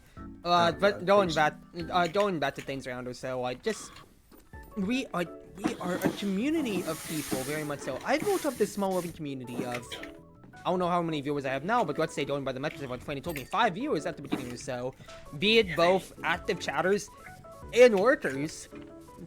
Don't think I don't appreciate you lurkers, especially so. I recognize a few of those times in chat whenever I'm refreshing the viewer list and I see your names. I'm not going to call you out because that is doing you the service to the whole role of lurking around or so. But know that I see you and I appreciate you anytime y'all come in, especially so. Whether it be just to redeem like one thing and then just go back to lurking without saying anything more or anything like that. Y'all are appreciated and a lovely part of the community just as much as anybody else. And that's what we are here. Yes, I could of course just be, you know, like any other e-girl and just say, haha, I love my community. Now give me my money for my OnlyFans account and everything like that or so. But no, I want to have a human connection because I got into streaming for the fact of I'm playing video games. I might as well hit the go live button. And that's literally how I started streaming. I just downloaded OBS finally after seeing that there was English speaking VTubers and I went on from there. So the fact that I got to make friends from this and got to meet some of them like you, Chappa, in real life, that's more than anything. Or I would never have met Fanny, for instance, if not for VTubing. I absolutely love lurkers. Like, when I used to stream, it was like, oh, okay, I've got 6 viewers. I know that 2 of them are actively chatting to me, but that means you got there's more 4... than me, and you stream less. This sucks. I mean, you have 8. You have 7 or 8 of them, and up. So, but yeah, but when I, you know, it's the fact that it was like, okay, there's 4 people who are actively choosing to have me on in the background, like, whether it's watching the gameplay, whether it's just listening to me talk, because I'll admit, I've had people who said to me, like, wow, I just put on your stream because your voice makes me sleepy, and, like, you know, it's a cozy stream. Like, people just have a cozy stream, and it's like, I will lean into that any day. Like I said, I will once again put you up for just reading ASMR straight up. Or you can also do voice script fills, unironically, Franny. I really think you have the voice built out for it. I really want to. Like, I know, I mean, Kaito is here, you know, he's a budding voice actor. Like, I would love to do it, but I feel like I'm not in a place where I could. Like, there's a lot of voice roles that I couldn't have, as opposed to the ones I know I could have. Yeah, but I just mean, like, you know, like, I'm gonna just be real here. Thirst trap Twitter strips of like the 1 page or whatever stuff like that or so. You can just start there and see what metrics you get. Oh, I tell you what I need. I need AI, or not even just AI, but like like face mapped. Hey, Like you want? You want to read some Pokemon folklore that just came out? Just silence have, is very have some damning. shit. Have some shit. Voice it over. Yeah, that's all we need. I discovered the other day that Seto Kaiba from Yu-Gi-Oh's dub is voiced by the guy who voices Brock. So I was like practicing with basically doing my spot on Kaiba impression, and then Do just it sort to of stream. I ain't did it for stream because I have to be loud and it's 3 Okay, a.m. so yeah, it's always sorry. Yeah, like I love my voice impressions, but the fact is I have to have my voice at full volume to do it, and I can't do that because oh my god, it's 4 a.m. What the fuck? Normally I'd have been interrupted by this point, but either I'm being quiet enough, or they have given up trying to tell me. But Peppa says, you do good ASMR, Cruz. Your voice is really nice. Once again, like, I've been told, and once again, like, probably part of, like, how you mistook me all the way back then, that my voice is pretty androgynous with my internet friends. I asked my IRL friends, and they said, nah, you're a little bit more masculine. That's probably, both by association of they know that I'm just a guy IRL. And, I'm not as peppy when it comes to, because I have Justin Bits personality, according to my family. That's another story for another time. Real fun one, though. But off of that, like, I haven't actually tried it besides my one meme of Maid tries to record ASMR, but that's she muted her mic meme that I did back in that peak of ASMR meme video content back then. I don't know if you still have it, but you used to have the ASMR redeem, where you would talk quietly for a I still minute. do. Do I have an ASMR voice pack in my Ko-fi? However you want to say it. I don't remember. I know I have my Tsundere one. Maybe. I don't remember if I did my ASMR one or not. I do remember that time when I think we were playing Wind Trace with Shadow, and I think the ASMR redeem got redeemed like multiple times, and because Shadow hates it, it really pissed them off. And Shadow was just like, yeah, I'm gonna deafen for this. Like, okay, I remember this now. That's hilarious. That is really, really funny. He literally muted himself and was just like, yeah, I'll be back when you're done. Like, It reminds me of that too. It's that ASMR, but my Yandere redeem when I'm in the shit cord. Half of them are like, I need to get out of here. Like the one SpongeBob fish, I gotta get out of here. I actually really love your Yandere stuff because your Yandere got really like flirty with me as well. So I would always. Is that what you want out of me? A Yandere? No, but it made me, you would get defensive, and that made me, happy. I mean, that's part of a Yandere's charm. They will do anything and everything to keep you safe, and only to themselves. I'm much more of a Tsundere type of person, so that's how I feel like I shine the best, but I can do either or for any of the redeems when it comes to it.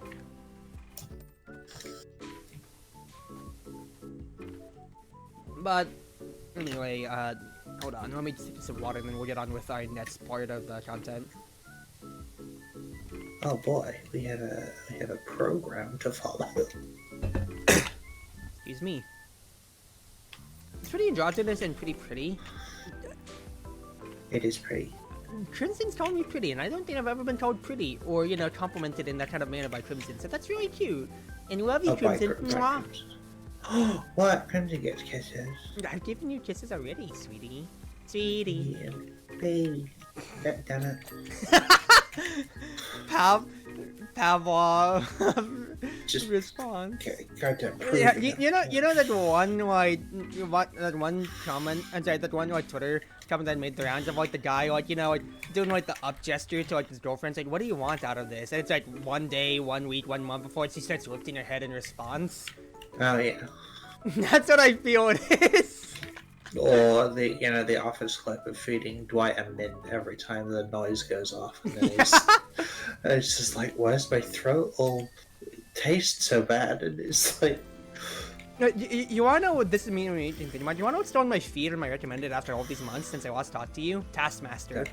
Yeah. And I don't remember which series it was, but it was one where it was really like, alright, it's like one of the random tasks was like, you're gonna have to put on a boiler suit when you hear a buzzer sound, but it'll happen during another task. And it just associated like every single one of the contestants that they had a different response to it. And it's funny with how like some of them were really like, I have to throw this task right now to complete this one before anybody else. And another one was like, what's that noise? It's the buzzer for another task. Oh yeah, it is. And he just kept doing, he just disregarded it and just kept doing the other one instead. Oh, that's so good. Some people, I love Taskmaster, and I love, I mean, it's all the British community. I'm glad they haven't like tried to. I know in Australia they've redone it with like different shit, and it does not work. But like in, or it might be. I feel like it's both like the very personal charm of like the hosts themselves and like the novelty of it. It's kind of like if like they tried to make like, it's kind of like Ninja Warrior nowadays. Yeah. Sasuke, when it was in Japan, had its own charm because it was both like half of a serious show when it came to like the later stages, and also you had the fun stuff like the guy like the sumo wrestler who came every time, or like the one turtle guy. It was half of the fun. American Ninja Warrior turned it all into tryhards. And although it is entertaining in its own right, it's all just tryhards only now for American Ninja Warrior, and that took a lot of like the both campy fun out of it. Yeah, I mean, we had a lot of game shows like that. Like Wipeout, we had a version that was just called Total Wipeout, and it very much had a similar thing. It would start out. I know about that one was because of the video game. Yeah, which. Yep, which released always 2 less than stellar Raven reviews. But yeah, what were we on about before with before we got into the TV shows? I was talking Taskmaster. I was talking. Taskmaster, yeah. Oh, that was TV shows. Before that, I was talking about the Pavlov response because Crimson Kisses. Do you guys know that? What's his face? If you want, I will give you kisses for the low price of giving me your Twitch sub.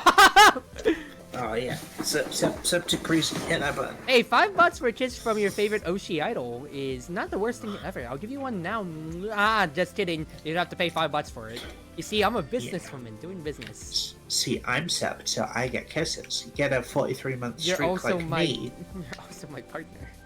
This is true, but also, yeah, get a 43-month streak like me, and you can have even more. Yep. This is what's called capitalism. Hector says, "Oh, I was thinking of the anti-gravity racing game Wipeout." Well, different things. You're a gamer, Chaito, the most oppressed race. Like we are normally just talking about regular TV shows. I used to play the Wipeout demo on the PS3 because that was pretty fun. They had so much in the PlayStation Home, which was dope, by the way. They had like a bunch of Wipeout like merch and stuff that you could get for your avatar. There you go. There you go. The racing game VTuber, it's not worse. Yeah. Whatever you say for strapping. Yeah, Kaito's not just behind the wheel; he is the wheel. He's a pretty good figurehead for his following that he's gotten, no doubt. Once again, whatever you say for strapping. I think he's found his calling with racing. Screw the Hurricanes, like. Yeah, whatever you say. I can't associate with him because he is a racist, though.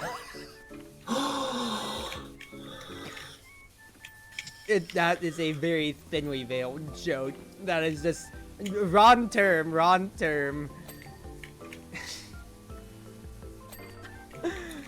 Keep in mind, I'm not trying to cancel Kaito. That is like a little like 2004 joke now. Yes, I am a racist. I don't get the reason behind 5Ks. I'd rather just run a whole marathon itself instead. That is an old internet joke, and if you're gonna call me out or Kaito out on this, then you failed the tourism check, people.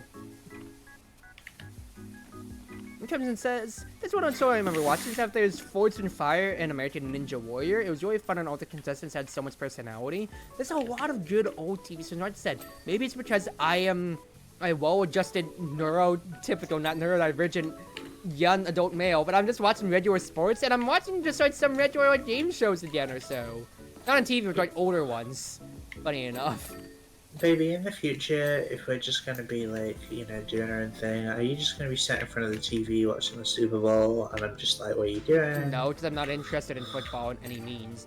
I never got into Well- football because I played any other sport besides football because I was deemed too fragile by my parents. And honestly, good on them. That is a very astute assessment when I was small. I am still a smaller build than the average human male, IRL, and that doesn't run well to my credence for not getting injured if a running back's about to take me to high heavens and above. You missed a word, darling. You're not just smaller than average, you're smaller than average. Because you're a tiny baby. Hey, how high are you? How high? That's the wrong term. How tall are you again? That's Oh, how high are you right now, Tim? I got measured recently. I'm technically now 6'3". So Oh my goodness, you're more than a foot taller than me. For reference, YouTube viewers, I am 5'2", tiny boy. Stop! The most adorable little Cruzy. I am adorable. I am cruisy. I am not that tiny. I say, as once again, I still hold the title of I am still shorter than everybody else I know. Literally, we've met one person who is 5'2". We have met no one shorter. Yeah, that only puts me on par with them. I'm not taller and tall was shorter, and honestly, tying them is worse. How tall was PR when you met up with her? I have pictures, but I think we're like the same height, or like an inch or so off. Yeah, I think PR's just a bit taller. But also, like, and this isn't stereotyping, this is just straight It's Asian women. We are, I'd say we are. I am not part of that demographic. They are one of the smaller, I tried to do smaller, I'd say shorter demographics. And that's just it's why I asked, because, she is 100% thoroughbred Filipino. You're barely taller than Cruzy, says Taito. Shut up! Kappa says, if you come to AWA, I will princess carry you across the World Congress Center, only if we get a video of it, bestie. And then I get to do the same thing back to you. You will die. What do you mean I will die? I work out! If you say no, die of embarrassment, nah, we own that! That's content! That's content! I mean, I suppose you do lift boxes all day, so... It's not boxes. I'm doing more than that. Retail line work is more than that right now, I will say. And also, I can't find what the heck is still... What do I need to scrub out of this arm here? Oh. Well, hopefully, if all goes well for me on that front, I get to join the Phoenix Wright Law Officers, so... I get to shout objection at people. And properly, like, not just because I want You're pretty to. hefty. I'm still gonna try to lift you, Kappa, one way or another, because one, once again, you're taught it, and two, I would be remiss if I didn't pay it back towards you now, too, Chief. Danny, that's like trying to lift me. Like, yes, I'm double your height, but I'm also double your weight. Like. Okay, well, I'm trying to be tactful, not asking a girl her weight. Well, no, but just in general, Also, I said I was double your height. Don't. Okay, well, that would absolutely be a size difference. You only have one person who I will not name who likes that kind of thing. Oh yeah. No. I'm not saying them because I swore to them. They provided me. I ain't outing shit, but I was just gonna say that hasn't actually come up in a while. Nah. But getting back to things. I still put don't conflate size with mass now. I actually have pretty good muscle. It's not the size, it's how you use it. Oh my goodness gracious. That's my point though. I know how to use it. Oh well. And I'm not making a good case for myself here. Shut up! Shut up, yo! Shut up! Okay. Let's... I am stun-locked right now. What was our previous topic anyway? Could not tell you. Ah, goodness gracious. I have been stun-locked thanks to y'all here. Let's finish this up. We got a few more rollings, but okay. So another thing that I did want to talk about a little bit here on this end was I just take a sip of water real quick. Crimson says, what? It's your small, you had a ton of personality. It's fine. It's fine that you're small, you had a ton of personality is what he meant to say. I always debated about getting the I'm not small and fun size shirt, but I feel like that would devalue me even more than I already am myself. So, I decided to set that in middle school or so. But it's better to my end. Anyway, so once again, I don't mind it. Plus, especially so, if like, I feel like the big disservice though is like if it was a taller, like a steer guide, even like a bear hug or so, I feel like a lot more people would want it. But I'm small. I am not, you know, T-word that rhymes with mink. That to that, and everybody tries to characterize me that is very wrong. I'm actually pretty fairly built when it comes to my muscle mass and everything like that or so, and I'm saying this straight up. I have the pictures to prove it, unironically. But like, they see small guy and say, I don't think I'm helping myself on the HUD end when it comes to that spectrum. I'm gonna be real. You are not a machoke, you're a machop. That's a very cute way of referring to it. Small but still muscular. Let's see here. We have Solar Canopy Lower Edge to do. Cannot deny I'm small. You see, this is the good I want to meet. I want to meet my small Americans. Honestly, like, in my head, I'm still planning that American road trip where I go meet everyone. Like, maybe I'll cut it down to just, like, you know, meeting certain people. Because I was going to go meet absolutely everyone and get my card stamped. That is no longer the case. But it would be... it's having to prioritize who to meet. I meet Kaito. Oh, no, if I meet Kaito, maybe 2 or 3 years, and you could meet Ida and I together. Well, that's the thing. I'm gonna meet you and I, and Fairly. There's no way I'm not meeting Fairly. I want to meet Kaito, and if I stop by Florida, I feel like I also then have to meet Pyro and maybe Lexi. But everyone else, I feel like if I'm meeting you, there's a lot of people like Sol and yeah, but I feel like you're ingrained well enough to like that's like my IRL friend group, so that's by association more than yeah, like and Zet as well. But like, yeah, bedtime bye. No, no, Cal, have fun. Imagine having a bedtime. Where are these goddamn pressure control units? Oh, okay, so it's the boxes. I found the pressure control. I found the panel that we're missing. Ah, perfect.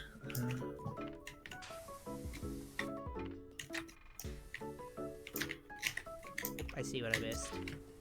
Yeah, well, that would be something to strike off. And like I said, you could easily strike a lot off when it comes to for just eating us in general. Yeah, a lot of you are closer by.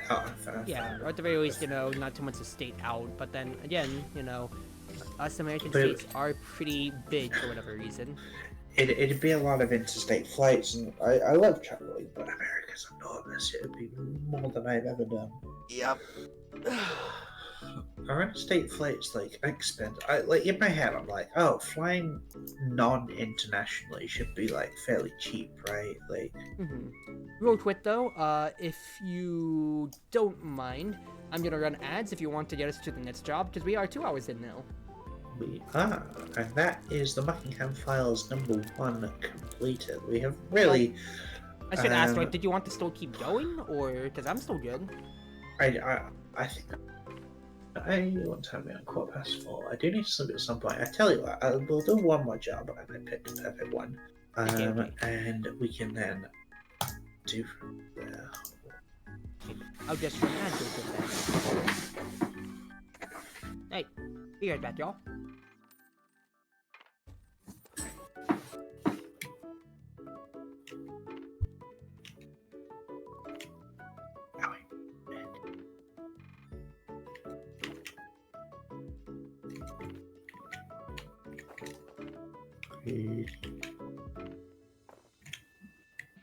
Wow.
I'm back.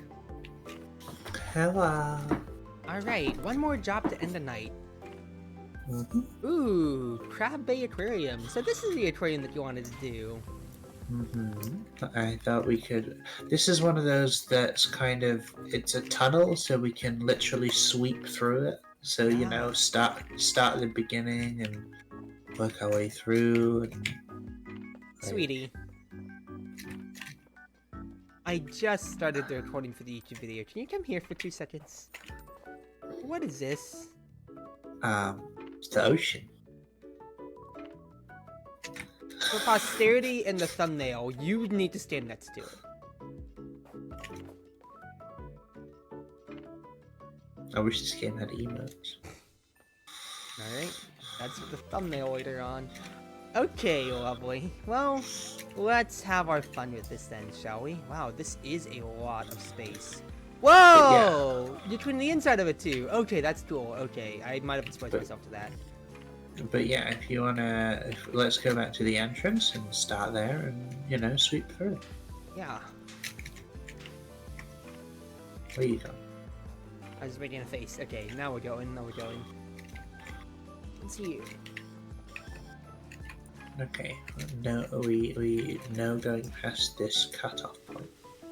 Yeah, I said we'll just do it bit by bit, lovely. But alright. So, there's one thing that I did want to talk to you about, topic-wise, and also just for stream chat in general, too, which is Pokemon. And, ironically, it's not due to the leaks, it's due to the fact that I'm getting into Pokemon Go again. Yes. Though we can and will talk about the leaks a little bit, too. Funny, it's past just the memes. I genuinely have not actually looked at them. Most of them, because they're not even like proper things, are they? It's like text files and shit. Yeah, basically. But to sum it up right now, a bunch of my coworkers, I remember when I passed by a customer service desk, I just worked a retail job. We're talking about Pokemon, so I just started talking about it, and then they said that they were playing Pokemon Go, and I was like, hello? So I played it back when it first came out in 2016.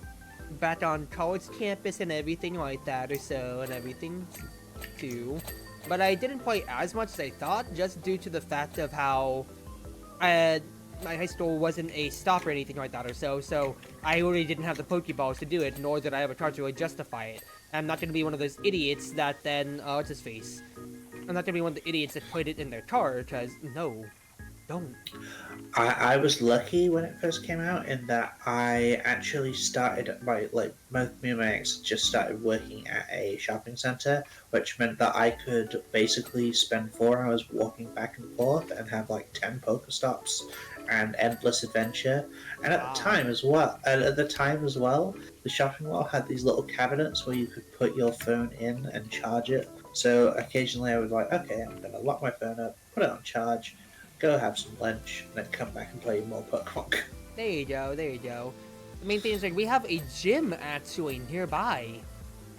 Like, my work. Not at the work, but, like, nearby it. And, like, just because we're out near the heart of the city where I live in, just a lot of natural spawns come around.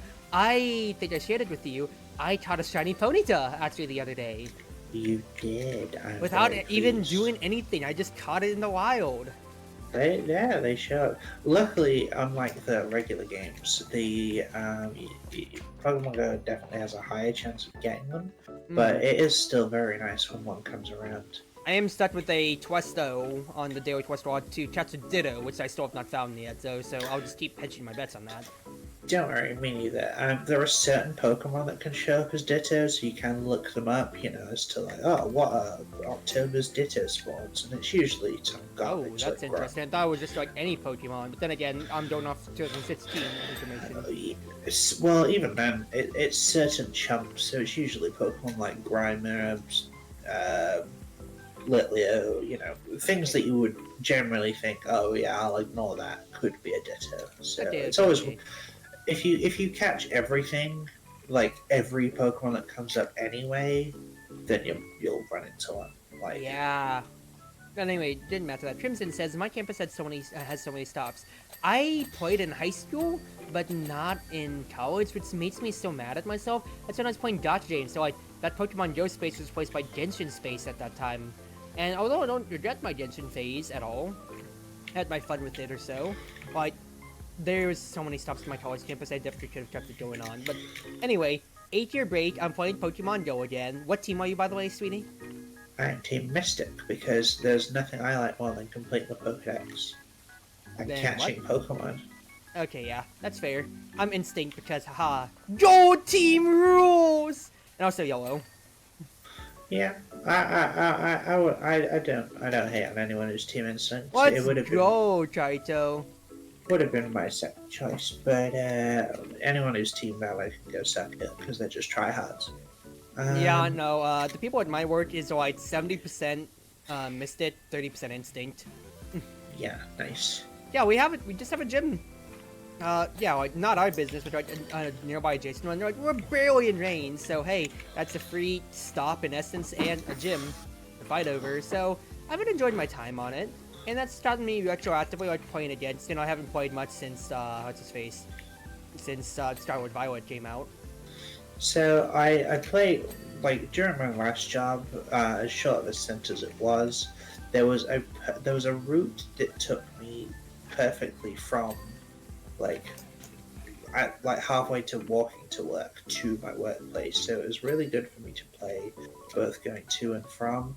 It was, there was a gym and a stop at my work, so it was pretty good.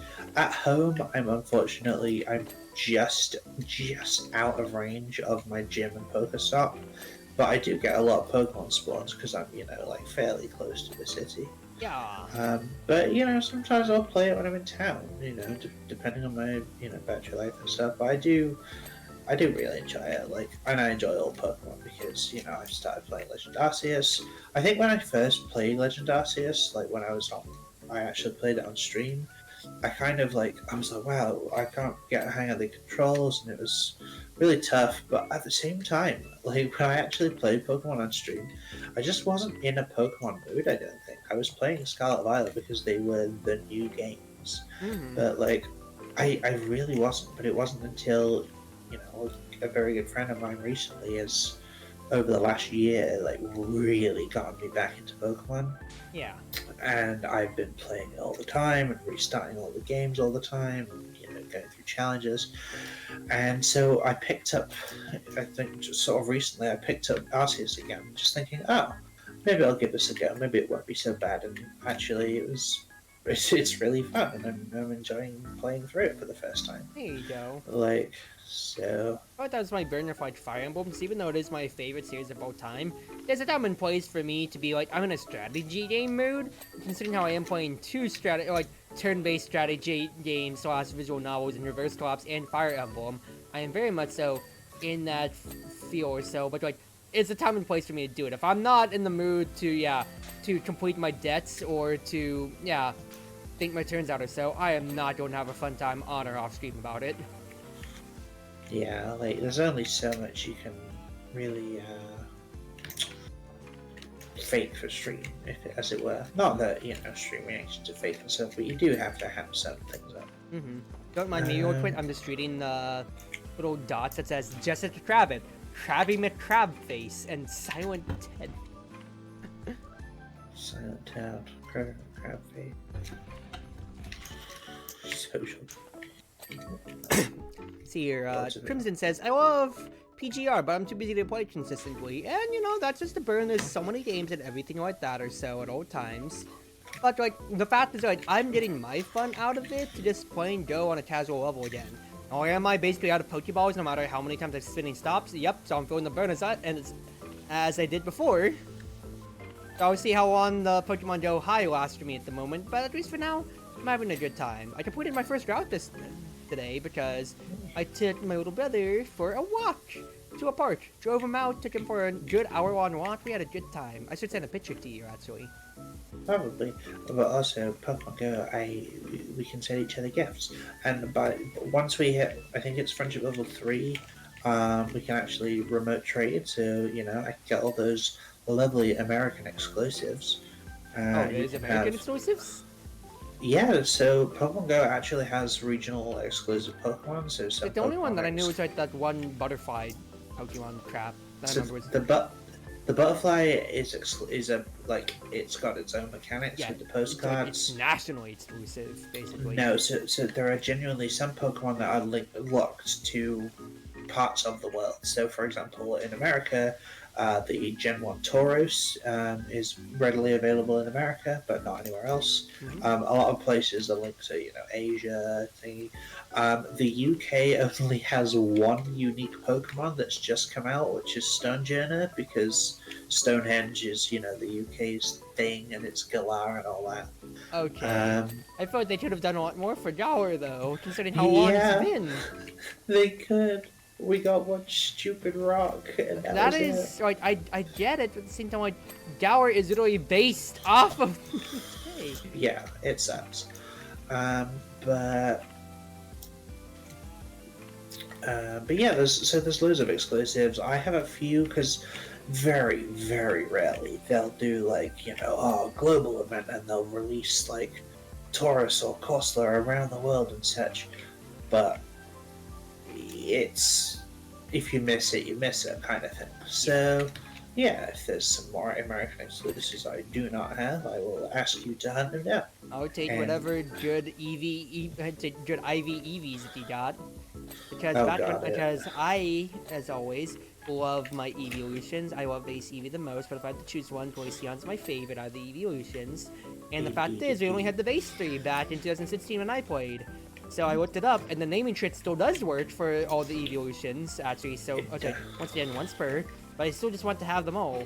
And I have not caught a single 3-star IV Eevee yet, so I kind of want whatever's around. I do have a couple actually, I think, running stuff. There's no obligation to do so, of course, though. I'm just saying. That's just, my vice.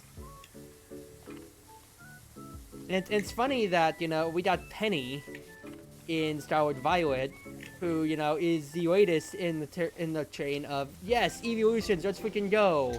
Yet, I latched myself onto Iono for cosplay and everything, too. Yeah, I mean, I just love Nimona because she's hot, but, like... you never said this to me when I said I was cosplaying her. What? Zoe cosplayed Nimona. Oh, that said okay, there's a lot of... I'd say things kind of sort together. Zoe did cosplay Nimona.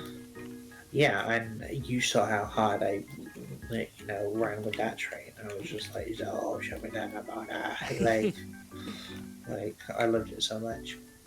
You do a cute Iono? I did. It's still one of my favorite cosplay projects, just for the hair itself and how I got the Magnemites to work, too. Oh my goodness gracious.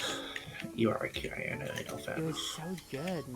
And for Twitch streamer, that's really the only reason why I did Iono, because it would have been funny for the streamer in the group to do Iono of my RL friend group. Because otherwise I would have done Penny, but then Mary took Penny afterwards anyway. So, all good, all good. Besides, it's great for us doing, like I said, a Starwood Violet shootout together. Just Mona, Iono, Penny, Giacomo we had Arden as well in our old group. So 5 people all together, that's really, really good. That is a great good cosplay in all fairness. Alright, we got all spectrums. We got all 3 paths represented, basically, just about. Maybe I should do like Fantino or something. I wish there were bad ghost type trainers. Like, I mean, some of them are dope, like, Marion, and then some of them are just, well, looking at you, Phoebe. Like, you could have been so much more. Well, just cosplay the Hatsune Miku Project Voltage collab one then. Oh god. It looks pretty good though. Voltage is great, and our group cosplayed Voltage too, of course. You say, oh god, is that a negative oh god? I don't know. I think maybe I'm just overexposed to Miku, like... Oh, she is kind of like the Votoid figurehead. It's like everything has a Miku collab nowadays. Like, but I mean that's because they insist out. You don't see like people rambling on about if like BTS got a collab or something like that. It's like that's BTS. It's like the Korean. That's like the biggest Korean boy band in all of ever human history. Yeah. Pokemon is a big brand, and it's not like Hatsune Miku is gonna be picky. It's not like or the corporation behind Hatsune Miku, Don, whatever it is, I can't remember, is gonna be picky about 2C collabs with.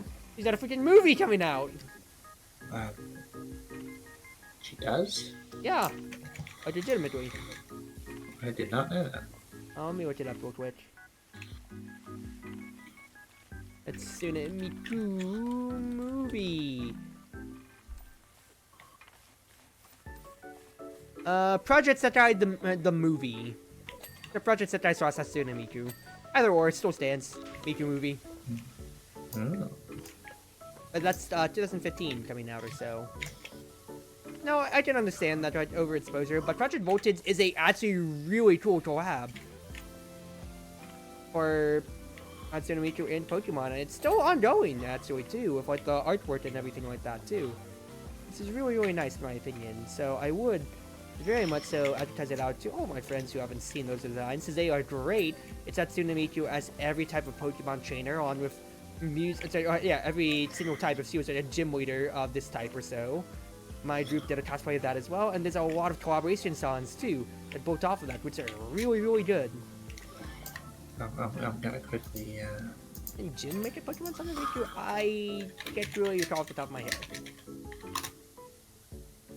Oh, okay, I do like those type of. Actually, Alistair is really cute as the gym leader, so maybe I do like a femme Alistair. Like. Alistair's cool. Too bad that, since Alistair is, for Sword and Shield, he is exclusive to one game, and then the other choice is B, which, like it or not, female online, so sad. Well, I mean, it's not, I got Shield because I just loved everything about it, and I just love ghost types as well, so being able to... I got Shield because I think all my friends got Sword, and that was really it. And also, it's like Eevee chances. Eevee was gonna show up more in Shield than Sword, so it's like, alright, I've made my choice. See, I don't even think it was that. I mean, I preferred the exclusives to Shield. I think I was always going to get Shield, mostly because my sister wanted Sword, and we got them at the same time to play them together. There you go. Not when they came out, but like the other month we did it. Mm-hmm. So... Hector says Hetsumania is best Pokemon trainer waifu. Okay, Normie.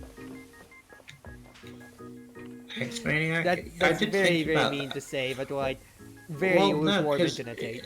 Here's the thing though, like, my sister actually said that to me, like, when Hexmaniac showed up on screen, and my sister was just like, Funny that you should cosplay as a Hexmaniac, and I was like, oh, maybe.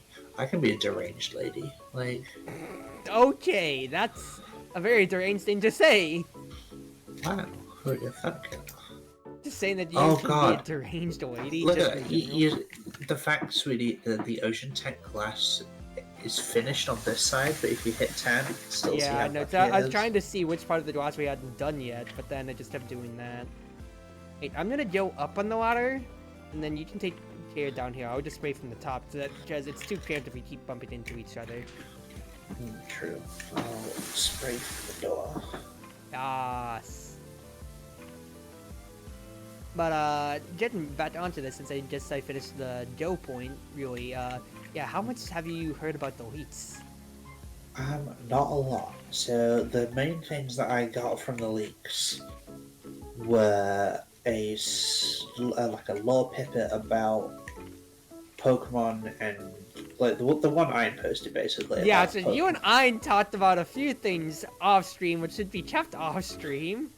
They are being kept off stream. I was very tired and you are just being you. I was just being me, but it was funny as well. By the way, after this, if I don't remember to do so, remind me to set a group chat between the three of us then, so we can share the love. I will absolutely do it. It's basically going to be the equivalent of PR chat, but we can... Because, like, we don't talk to PR separately anymore, we just do it all through there. Yeah, pretty much. And I feel like we can do that with Iron too. Like it says, I'd probably cosplay as a Pokemon Ranger, or like, Fairy Jin Pokemon Ranger. There you go. Kappa says, I think it's going to work for now. Have a good night. Have a good night too, Kappa. Thank you for coming on and chatting with us. And don't be afraid to, once again, post about, what you need to talk about earlier in chat too. Or it's like, later in the Discord too, because we are here to help each other out and pop each other up, but you already know that. And I'm also, and genuinely, I mean this to everyone, like, not just to sort of outreaching. Like, you will hopefully see me around more in Cruzy server and just around. Anyone can feel free to reach out to me if they want. Like, I am just friendly, flanny, approachable. Ooh, so Fan like, you with a spider. pretty much, like, if anyone wants to talk to me, they can. Like, if anyone's like, wow, this girl's interesting, I like that. And, like, sure, go for it. Like, I really don't mind, and I just thought I'd bring it out there, because, yeah, you'll see me around in the cruise ship, and if you're in, like, GaleForce, obviously, you'll see me there. So I thought, why not just say something, because, hello. Yeah, I ain't going anywhere.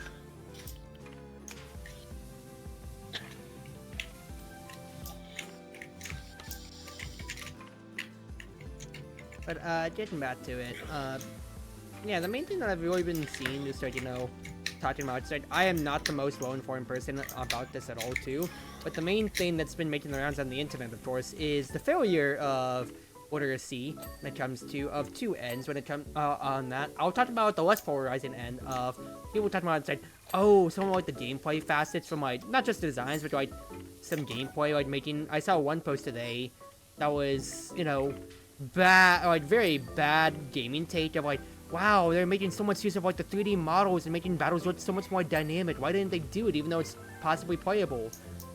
Brother, like for some of the games, they're already pushing the 3DS to its absolute hardware limits. That it can probably barely take what it's trying to output for just showing 4 3D models at the same time of your trainer and then the Pokemons, let alone 6 if it's a duo battle. And I saw, like, yeah, just read some posts talking about, it's like, well, why didn't they do it? Huh, they're so lazy, why couldn't they? Listen, you are not a game dev.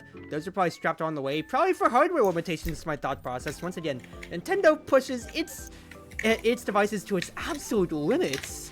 And that is both a credence and also, like, it is not big compared to other games at all, compared to other companies. You compare, like, the specs of a Switch to a PlayStation or anything like that, or so the specs of like a Switch is like comparable to like an Xbox 360 or a PlayStation 3. It is like a gen back, and they still make things work because that's just how Nintendo always makes their consoles, people. With time and effort and love, it's like, so with like Pokemon Sun and Moon was like, wow, we have the game was filled with so many features, and then they went and released Ultra Sun and Ultra Moon, and they did lag. If you didn't have a new 3DS, they did lag. Or just like the Skyward Violet, like when it came out, they like every review was around the 8 to 9 range that said everything about this, from the choice that you have, not just doing the champion's journey, but your side pass to the variants of like just getting to explore, not just, like, what's the biggest complaint about Sword and Shield? The wild area just really felt awkwardly not intuitive or so, whereas now in Star Wars Violet, it's not the wild area, but just actually just getting to explore around on your legendary mount, of course, the variants of game or so, much so felt a lot more interconnected to the world. And the big, the thing that, like, the fact that, like, the only big dig that most games had besides nitpicking, and most reviewers had besides nitpicking, was just performance issues, which is unfortunately the standard for Nintendo games nowadays.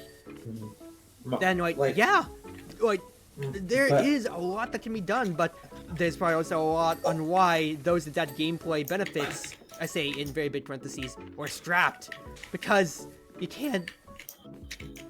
But all of the complaints being about like early performance issues and bugs and stuff, like, so my sister got Scarlet recently, maybe 6 months ago, a year ago. I basically convinced her to get Scarlet so she could play with me, and she spent the first session of her game just going like, oh my god, this is all amazing. And it's just the tiny little features, things like, hair blowing in the wind, or like covering your eyes when you come out of a dark cave. Just tiny little details that she just absolutely adored, because it was so different to like Sword and Shield or any of the past Pokemon games she'd have played, because she really hadn't played a game since Pokemon X. And yeah, so from like an outside perspective, Pokemon is still just as enjoyable as it was, whereas it's only like your stupid tryhards and like critics that are just like, oh yeah, it doesn't live up to didn't Diamond live and up to Pearl the or whatever. long-wafted expectations of a generational franchise. Dude, live in the moment here. I love Pokemon, right? I absolutely adore it. It will never get old for me. But I have to say, and I mean this in like I saw this comment as well, and I'm gonna reiterate it. Pokemon fans suck. They will find everything to complain about. Like it's Pokemon like artists? Yeah. Pokemon fans? Nah. The one criticism they- I will, of course, lay on, though, and I feel like this is a common sentiment, if, like, Game Freak has always just been on the we need to have the yearly release schedule for whatever it is when it comes to, and, like, you know, of course, like, the biggest shining example in modern day when it comes to it is how the COD devs did it, in which case I say the COD devs, as in the 3 studios that they work with now, Activision, Sledgehammer, Treyarch, that they've been doing for like the past 5 generations to keep their stuff to different qualities, I will say, just due to them having to keep pumping out something year by year. If Game Freak just said, hey, we're having an off year to make the next installment better, that would be so good. Imagine if we only got Star Wars Violet this year. The thing is, though, they've actually done it now, right? Because they tried that. They were doing it yearly, and this is how. Because they released Arceus, and they're like, oh, this is the game we're working on.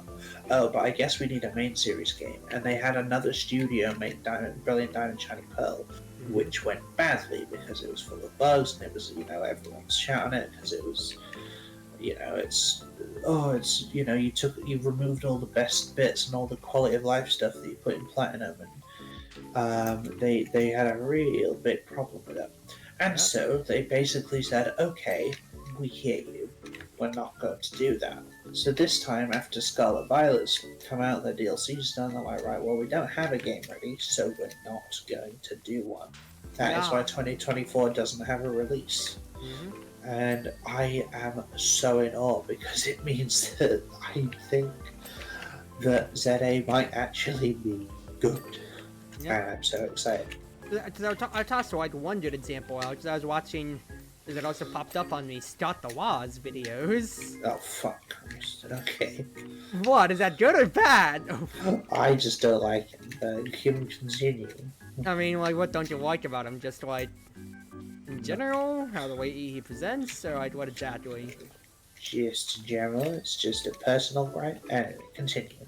Fair enough. But the main thing was, right, I was just, like, the video that he was talking about was the earlier release, which is why I'm talking about the COD example. Or, like, the other example that I never thought about, like, I'm just gonna paraphrase him, said, yeah, you got this yearly Assassin's Creed game, and like, you know, it's not bad, but here's the problem, 5 years later, and now you've just released Not Bad 8. And it didn't click to me that Assassin's Creed, for example, was a yearly release. Yeah. Like, really, like, the actual content drain of having to keep up with that was so bad. I only kept up with it till Black Flag, because that is a, like, you know, the trilogy and then Black Flag is absolutely the shining point of the series, in my opinion, and I won't fight anybody who says anything otherwise. Nope, and everyone will say the same, because it is pretty much the universal agreed that Black Flag is, like, the best game in the series. After that, there was some, you know, they have some hits. There's some shining parts, I'm not going to lie, but as for, like, an overall complete package, the trilogy and Black Flag. Do you remember the game that came out by Ubisoft, like, maybe, like, a year ago or so, Stolen Bones?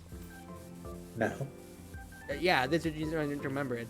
TLDR, there was some big meme of Ubisoft marketing it as the first quadruple A experience ever. It bombed heavily, and everybody was like, Ubisoft? You're Ubisoft. Black Flag, which released like 12 years earlier, does everything better than your new pirate game. What are you doing? It's, yeah, it's and to hard its credit, to... one, yes, Ubisoft should be absolutely changed for that, and two, Black Flag mention, let's go! Let's see, Crimson and Kaito in chat. I just like Pokemon, it's fun. I also like Power World. Isn't Power World more like art with a glider and produce a direct in Pokemon? Yep. I know like some people are really turned off from Power World for different extents, whether it be, you know, some of my friends are absolute Pokemon stans and will not stand for that exactly so. Some of them, like for Zoids, for example, here, like, you know, like what was the like one big thing? The shot value of having your powers work and that slave labor side, like, yeah, that's not a shining way to really showcase you know, what is very overlooked when it comes to the main one. Like, you know, we know like Pokemon battles for the games is actually are battles, but there's a lot more than just the, you know, humanitarian or just like, you know, universal side of Pokemon as companions. That the slave labor kind of thing for automated tasks really turned a lot of people off. It's the fact that it's part of the marketing. It's not just, oh yeah, this is our game. This is. Yep. This, It's the marketing, or like, yeah, your penguin buddy, yeah, he's also ammo for your rocket launcher. Like, both. Yeah, like, in one extent, this- I can say, it's like, aha, that's funny. I'm shooting a penguin out and he blows up into an ice thing. But the other side, like, it's not like calling PETA for animal cruelty, right? At the same time, it's just, huh? It's like, yes, what's your selling points? Well, this is Pokemon with guns and slavery. Like, no. Yeah, like, if you said Pokemon with guns, that's cool. But then when you say slavery, it's like, that is not comparable. And it doesn't help, too, when it's also, like, you know, like, from the extent of that, can you catch the other trainers? Can you catch people? And then, you know, that doesn't help you out on the internet at all, does it, people? Even then, Pokemon with guns, just, it feels like, you know, kids in the playground just being like, oh, you know, they're playing an imagination again, they're playing Pokemon, and then they go, it's like, oh, wait, my Pokemon is a gun now. Like he beats all of yours because he has the biggest gun, and it's like, oh, mine can shoot rockets that are Pokemon. And it's like, okay, you're just trying to out one up each other, and it's stupid. It's like, it still is succeeding to a big extent. It's also like expanding with the studio, if I remember correctly, as well. So like, good on the Power World company. I can't remember what it is for that. Like, as a game dev side, like, you know, for indie developers, especially, you know, with the Pocket Monsters territory. Because, you know, after the Nintendo lawsuits, that's just, you know, Nintendo being Nintendo, but we'll see how that comes around too and everything like that, or so. For the industry, good or bad. But the fact is, too, it's like, when shock value is a big promotion of the game, like, you will absolutely get some people, I'll probably, like, attribute it, like, I'm strawmanning here, of, like, I'm a millennial, but, like, Gen Z and underneath or so and everything like that, will probably be like, yeah, Pokemon with guns, that's cool! But then, on the other side, or incidentally, like, Zoe, for example, is the most obstentious. I'm not saying this in a bad way, but, like, she made her opinion very clear on it. It's just straight up no. Because of that, and I am in agreement with her. I don't have any problems with anybody people playing it, but I don't have any interest in it myself. Yeah, That turned me off from minute one. Yeah, I mean the whole concept, even just the fact that it's a Pokemon clone, turned me off from minute one. Like I just can't stand the fact that they got away with it. If I want to play a Pokemon like that or so, I'll just play Cassette Beasts.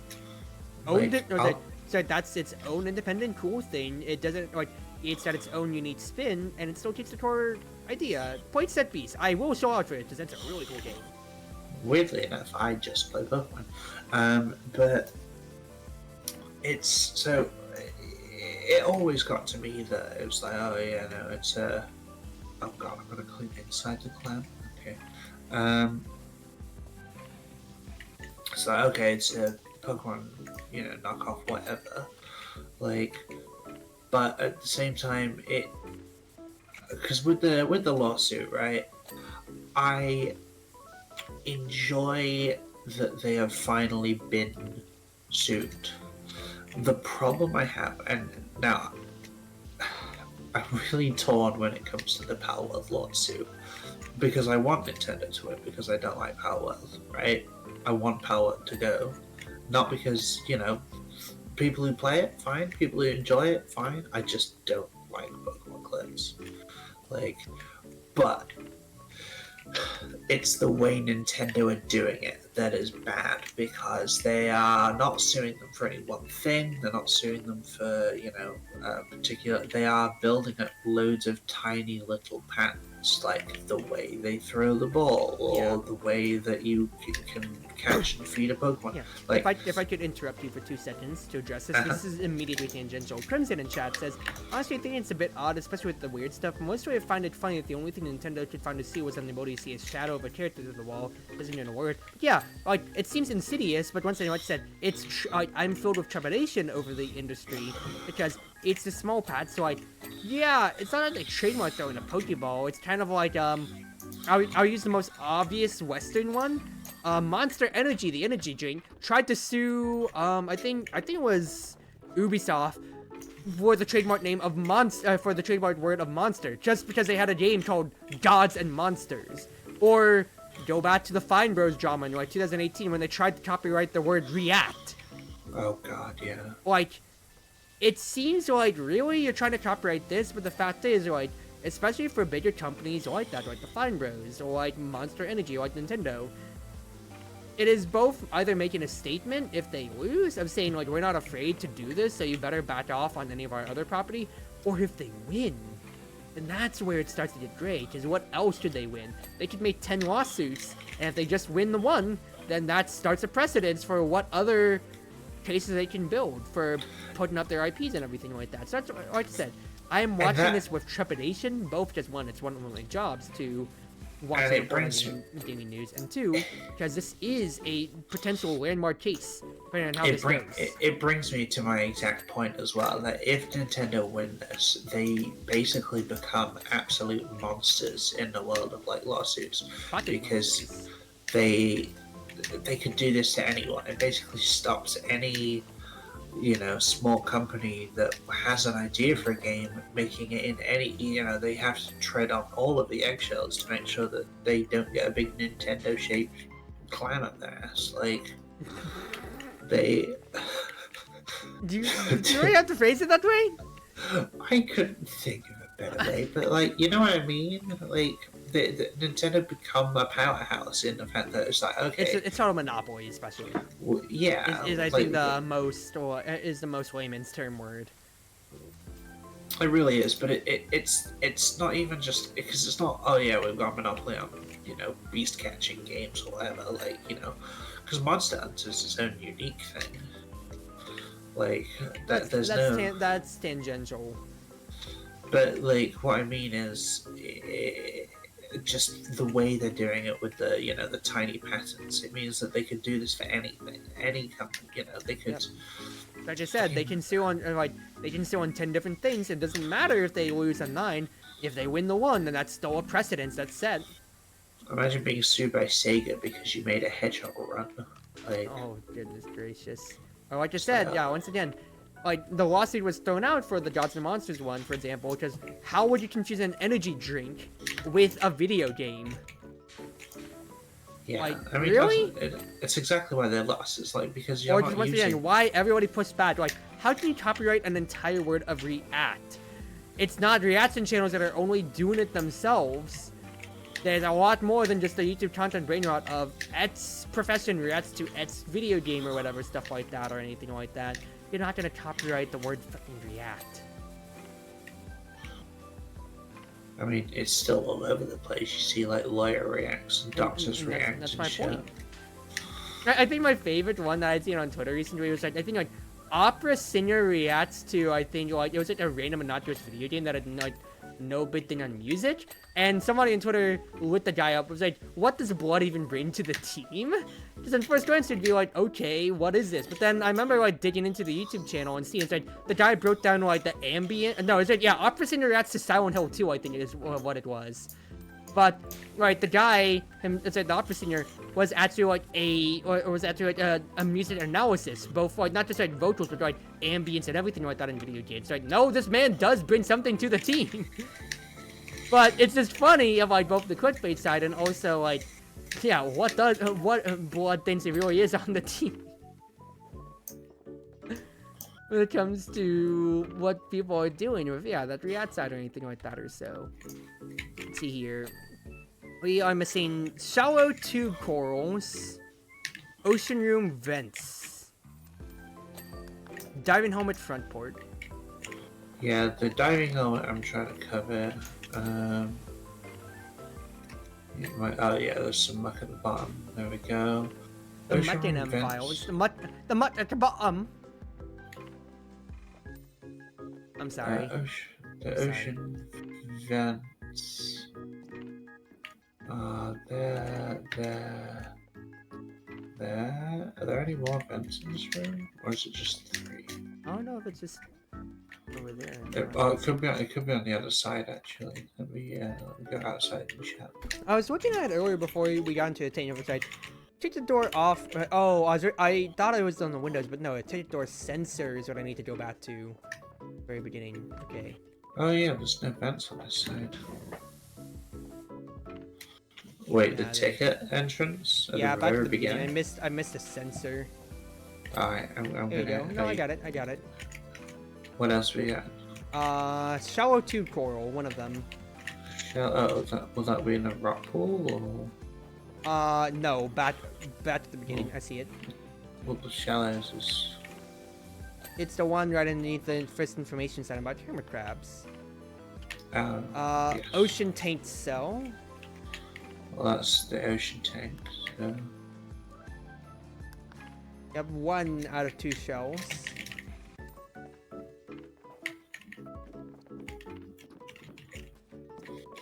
Game won't let me go up the ladder. Oh my goodness, game won't let me go up the ladder. Thank you, game. Okay, I got the other shell. You got it? I got the shell, yeah. Ocean room vents. I'm just gonna spray these vents again just to see if they like I'll go up and around. tick off. But they all look done, so I don't know where there would be any more vents. Unless there's like another backing that we don't realize. Is there one on the floor? Oh, those are lights. Let me grab the ladder here. See if it lets me up in a capacity. Nah, not all the way up. It's here. So, Panel 3 vents. Maintenance door stuff. So let me just get that then too. This ladder is gonna be the death of me, dude. Let me up. Let me up.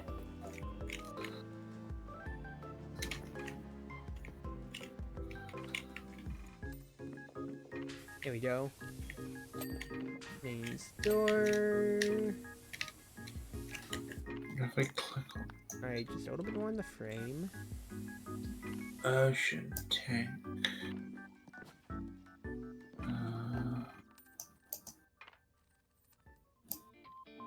Oh, ocean room vents. Okay, so not ocean tank, which means it's on the other side. Ocean, because the ocean room is this big display place. So the ocean room vents are on the floor here. Ah, okay. And then I'm trying to see what part of the frame that we haven't gotten here yet. Ah, the right side.